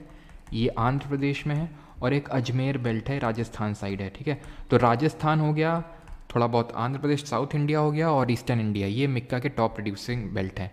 कॉपर तांबे की बात करें तो it was the first metal, ये पहली धातु थी to be discovered by humans, first metal discovered by humans, यानी इंसानों के द्वारा खोजी गए पहली धातु थी। कल हमने आपको पढ़ाया था कि इंडस वैली सिविलाइजेशन का टाइम पीरियड क्या था, 2500 से लेकर 1750 ईसा पूर्व था ना। इसी टाइम पे चैल्कोलिथिक यानी कॉपर एज भी चली थी, जहाँ पे लोग कॉपर यूज़ करते थे। यहाँ पे इंडस वैली सिविलाइजेशन के लोग ब्रॉन्ज यूज़ करते थे, इसीलिए इसको ब्रॉन्ज एज के नाम से जानते हैं। Bronze is an alloy of मिश्र धातु होती है कॉपर और टिन की। ये लोग कॉपर का यूज़ करते थे, चैल्कोलिथिक एज उसको हम बोलते हैं, और वो इंडस वैली सिविलाइजेशन के टाइम पे एग्जिस्ट करते थे, यहाँ तक कि इनके बाद तक एग्जिस्ट करे। इसका रफली टाइम पीरियड हम बोल सकते हैं 2000 से लेके रफली आप 500 BC तक इसको ट्रेस कर सकते हो। कॉपर की माइंस अगर बात करें इंडिया में कहाँ पे देखने को मिलेंगी, तो कॉपर की माइंस अगर देखने को मिलेंगी आपको कहाँ पे, एक तो खेतरी और मलजखंड, खेतरी और मलजखंड। मलजखंड है मध्य प्रदेश में और खेतरी माइन है राजस्थान में, ये याद रखिएगा। कोल के बारे में भी हम कुछ नहीं देखेंगे, इसको बरीड सनशाइन के नाम से जानते हैं। कितने टाइप का कोल होता है वो भी बिल्कुल नहीं देखेंगे। बॉक्साइट देखेंगे, बॉक्साइट होती है एल्यूमिनियम की ओर, ये किसकी ओर होती है, एल्यूमिनियम की ओर होती है। बॉक्साइट का फॉर्मूला होता है Al2O3.2H2O, दो वाटर के मॉलिक्यूल अटैच होते हैं एल्यूमिनियम ऑक्साइड में। सबसे टॉप मोस्ट प्रोड्यूसर है एल्यूमिनियम का उड़ीसा है, और नेशनल जो एल्यूमिनियम कंपनी लिमिटेड है जिसको नाल्को बोलते हैं, वो एल्यूमिनियम के प्रोडक्शन में मेनली इन्वॉल्व है इंडिया में। तो बॉक्साइट हाइड्रेटेड एल्यूमिनियम ऑक्साइड है, एल्यूमिनियम की ओर है, उड़ीसा टॉप मोस्ट प्रोड्यूसर है। लगे हाथ आयरन की भी इंपॉर्टेंट 4 बेल्ट देख लेते हैं, आयरन कहाँ कहाँ मिलता है। ये है उड़ीसा झारखंड बेल्ट, ये है दुर्ग बस्तर चंद्रपुर बेल्ट जो कि छत्तीसगढ़ के आसपास है, ये है महाराष्ट्र गोवा बेल्ट, और ये है बेल्लारी चित्रदुर्ग चिकमंगलूर तुमकूर बेल्ट जो कि कर्नाटक और आंध्र प्रदेश वाले रीजन में देखने को मिलेगी। अब बारी है करंट अफेयर के शॉर्ट को लगाने की। तैयार है करंट अफेयर शॉर्ट के लिए, जहाँ पे हम लास्ट के 2 क्वेश्चंस करंट अफेयर्स के करेंगे। पहला क्वेश्चन ये रहा, विच of the following cities did not hosted the Durand cup 2023। कल सवाल कुछ ऐसे ही पूछा गया था CHSL में कि नेशनल स्कूल गेम्स इनमें से किस सिटी में नहीं हुए हैं, तो उसी हिसाब से मैंने ये सवाल बनाया है जो CGL में आने के चांसेस हैं कि डूरंड कप इनमें से किस सिटी में नहीं हुआ है। डूरंड कप इससे एसोसिएटेड है फुटबॉल से। कितने खिलाड़ी होते हैं फुटबॉल में, 11 होते हैं। इसमें 2 गोल पोस्ट के बीच में कितना डिस्टेंस होता है, 7.23 मीटर का होता है। जो 2 गोल पोस्ट होते हैं उनके बीच की दूरी होती है 7.23 मीटर्स। फुटबॉल की अगर बात करें और कौन कौन से कप एसोसिएटेड है, मेडेका कप है, सुब्रोतो कप है, ठीक है। सो जैसे सुब्रोतो जैसे इंडिया में हो गया, ठीक है। संतोष ट्रॉफी इंडिया में हो गई, रोवर्स कप हो गया, ठीक है। और एक इंटरनेशनल होता है हमारा यूएफा कप होता है ना, यूरोप वगैरह की जो कंट्रीज इसमें खेलती हैं। तो मेडगा, सुब्रोतो, संतोष, रोवर्स, डूरंड, ये सब फुटबॉल की ट्रॉफीज़ हैं। 11 प्लेयर होते हैं, गोल पोस्ट के बीच की डिस्टेंस आपको याद हो गई। अभी के लिए इतना याद रखना। डूरंड कप राउरकेला उड़ीसा में नहीं हुआ है, कोलकाता में हुआ है, गुवाहाटी में हुआ है, कोकराझार में हुआ है। और जीता किसने है, ये वेस्ट बंगाल का जो फुटबॉल क्लब है मोहन बगान, उसने जीता है इसको, ठीक है। मोहन बगान, ईस्ट बंगाल को हरा के जीता है मोहन बगान ने। आगे बढ़ें, अगला सवाल देखिए, which of the following countries won SAFF under 16 2023 cup. ये भी फुटबॉल से रिलेटेड है। साउथ एशियन फेडरेशन जो फुटबॉल कप होता है, अंडर 16 की बात हो रही है। किसने जीता है, कहाँ पे हुआ था, किसको हरा के जीता है, तो ये जीता है इंडिया ने। किसको हरा के जीता है, बाई डिफीटिंग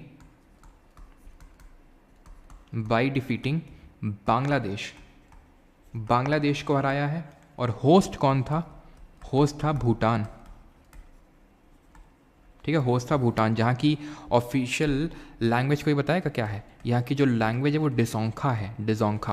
कैपिटल और करेंसी से तो क्वेश्चन अब यार आते नहीं है, फिर बता देता हूँ। कैपिटल थिम्फू है और करेंसी नगल्ट्रम है। और इसको हम किस नाम से जानते हैं, लैंड ऑफ थंडर बोल्ट के नाम से जानते हैं भूटान को, लैंड ऑफ थंडर बोल्ट, ठीक है। जोंखा इंपॉर्टेंट है जो लैंग्वेज है, क्योंकि कैपिटल करेंसी अभी ज़्यादा पूछता नहीं है तो उतना इंपॉर्टेंट नहीं है, बट फिर भी पता होना चाहिए क्योंकि हमारा नेबरिंग कंट्री है। थिम्फू है कैपिटल और नगल्ट्रम यहाँ की करेंसी है। ये तो सैफ अंडर 16 कप की बात हो गई है, ठीक है। वैसे अगर हम नॉर्मल सैफ की बात करें तो वो भी इंडिया ने ही जीता है, जिसपे CHSL में कल सवाल पूछा कि कौन से नंबर कितनी बार इंडिया ने जीता है, तो 9 बार इंडिया ने जीता। जो पिछला वाला हुआ था वो बेंगलोर में फाइनल हुआ था कंटीवीरा स्टेडियम में, ठीक है, और 9 बार भारत ने जीता है, ठीक है, और कुवैत को हरा के पिछला वाला जीता था।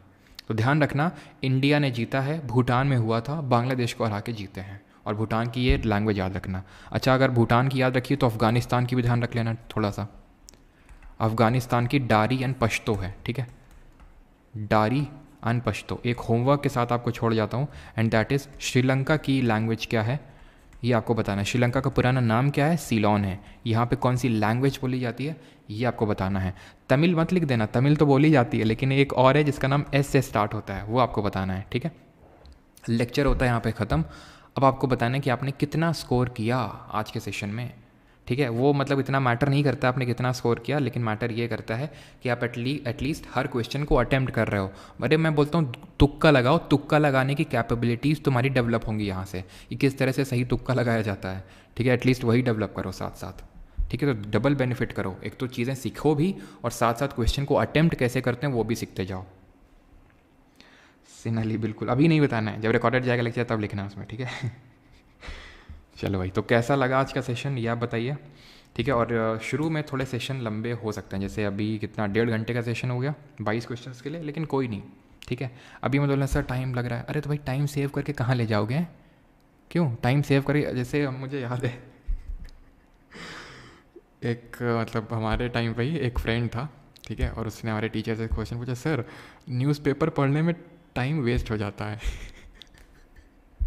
भाई साहब जो क्लास लगाई गई उसकी कि मतलब वेस्ट हो जाता है टाइम, तो फिर करोगे क्या उस टाइम का जो बचा के मतलब पढ़ाई तुम्हें करनी है, ठीक है। और शुरू में टाइम इसलिए भी ज़्यादा लग रहा है बिकॉज हमें चीज़ें अभी ज़्यादा करनी पड़ रही हैं। आप देख रहे हैं जैसे विजयनगर एम्पायर पे आज क्वेश्चन आया, सेल पे आया, तो हमने कल की चीज़ें रिवाइज कर ली तुरंत और नई चीज़ें पढ़ ली। अभी कुछ लेक्चर बाद आप देखेंगे कि विजयनगर और सेल टॉपिक इन सब में कुछ नया बचेगा ही नहीं, तो हम बस उसको खट कर रिवाइज कर लेंगे उसको ओरली, ठीक है। तो काफ़ी कम टाइम लगेगा। एंड नोट्स मैं आपको बता दूं, परमार SSC टेलीग्राम पे मैं कल के लेक्चर के जो भी होंगे वो अपलोड आपको करवा दूंगा परमार SSC टेलीग्राम पे, और टाइम पे आपको मिल जाया करेंगे। थोड़ा सा घबराइए नहीं, क्योंकि काफ़ी लोग एप्लीकेशन पे और व्हाट्सएप पे भेज रहे हैं कि सर कहाँ है वो, हमें नोट्स नहीं मिल रहे हैं, ठीक है।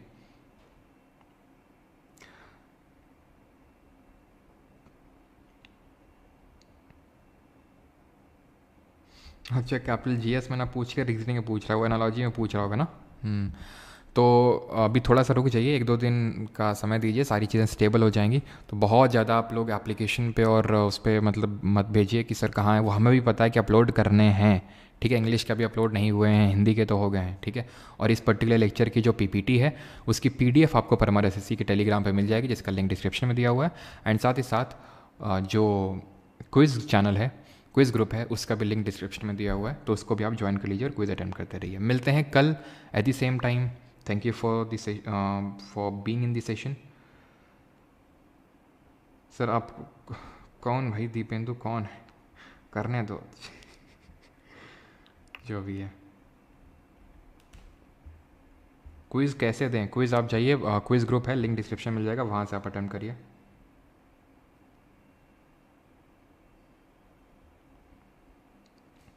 Anushka Tiwari sir 4th 5 year plan का रुद्रम, तो ये भी तो मैंने बताया था, DP धर या रुद्र LN भैया। डी 4th का आपका देखो, पहला हैरड डोमर, दूसरा PC महालोबिस, तीसरा है आपका गडगिल फॉर्मूले पे, चौथा भी गडगिल फॉर्मूले पे है या फिर रुद्र LN मॉडल बोलते हैं, देन पांचवा है आपका DP धर मॉडल पे।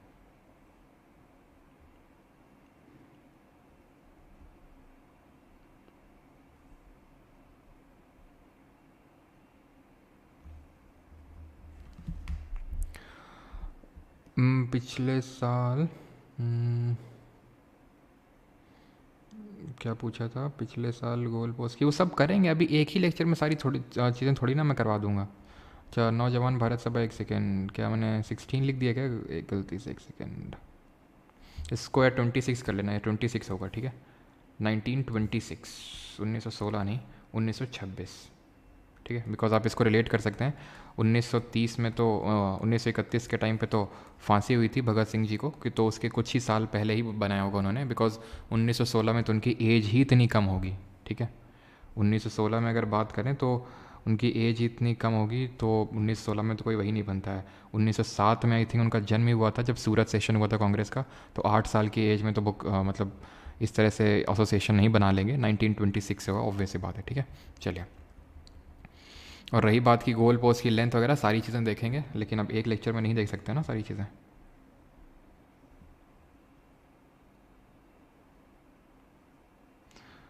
थैंक यू बोल दीजिए सर बर्थडे विश के लिए। अच्छा, तुम लोग रोज़ रोज़ बोलोगे बर्थडे हैप्पी बर्थडे, तुमको रोज़ थैंक यू बोलेंगे क्या, या जिस दिन बर्थडे होगा उस दिन बोलेंगे? चलो भाई, थैंक यू सभी को, धन्यवाद। सर होल बता दो सेनाई के, बताया तो था 7 होते हैं, थाला फॉर अ रीज़न याद रखना है। सर आज रनिंग करने नहीं आए, तुम्हें कैसे पता यार? बात तो सही है, बात तो एकदम सही बोली, लेकिन तुम्हें ये कैसे पता है कि आज मैं रनिंग पे नहीं गया? क्यों क्यों क्यों? अनाड़ी सूराउ थैया, नाम तो तुम्हारा साउथ इंडिया का लग रहा है, क्यों? My brother got 12 job in 2020 से लेके 2024 के बीच में SSC, he now is in GST as a assistant in a home town, he also suggested me for Parmar SSC. Okay,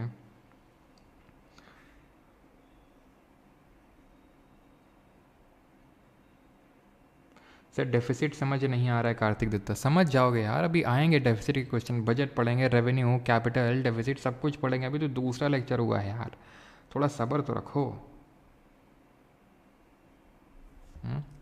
चलिए भाई, थैंक यू, धन्यवाद, मिलते हैं कल। रेलवे के लिए बिल्कुल सफिशिएंट एक्स्ट्रा है, ठीक है, जो भी हो रहा है रेलवे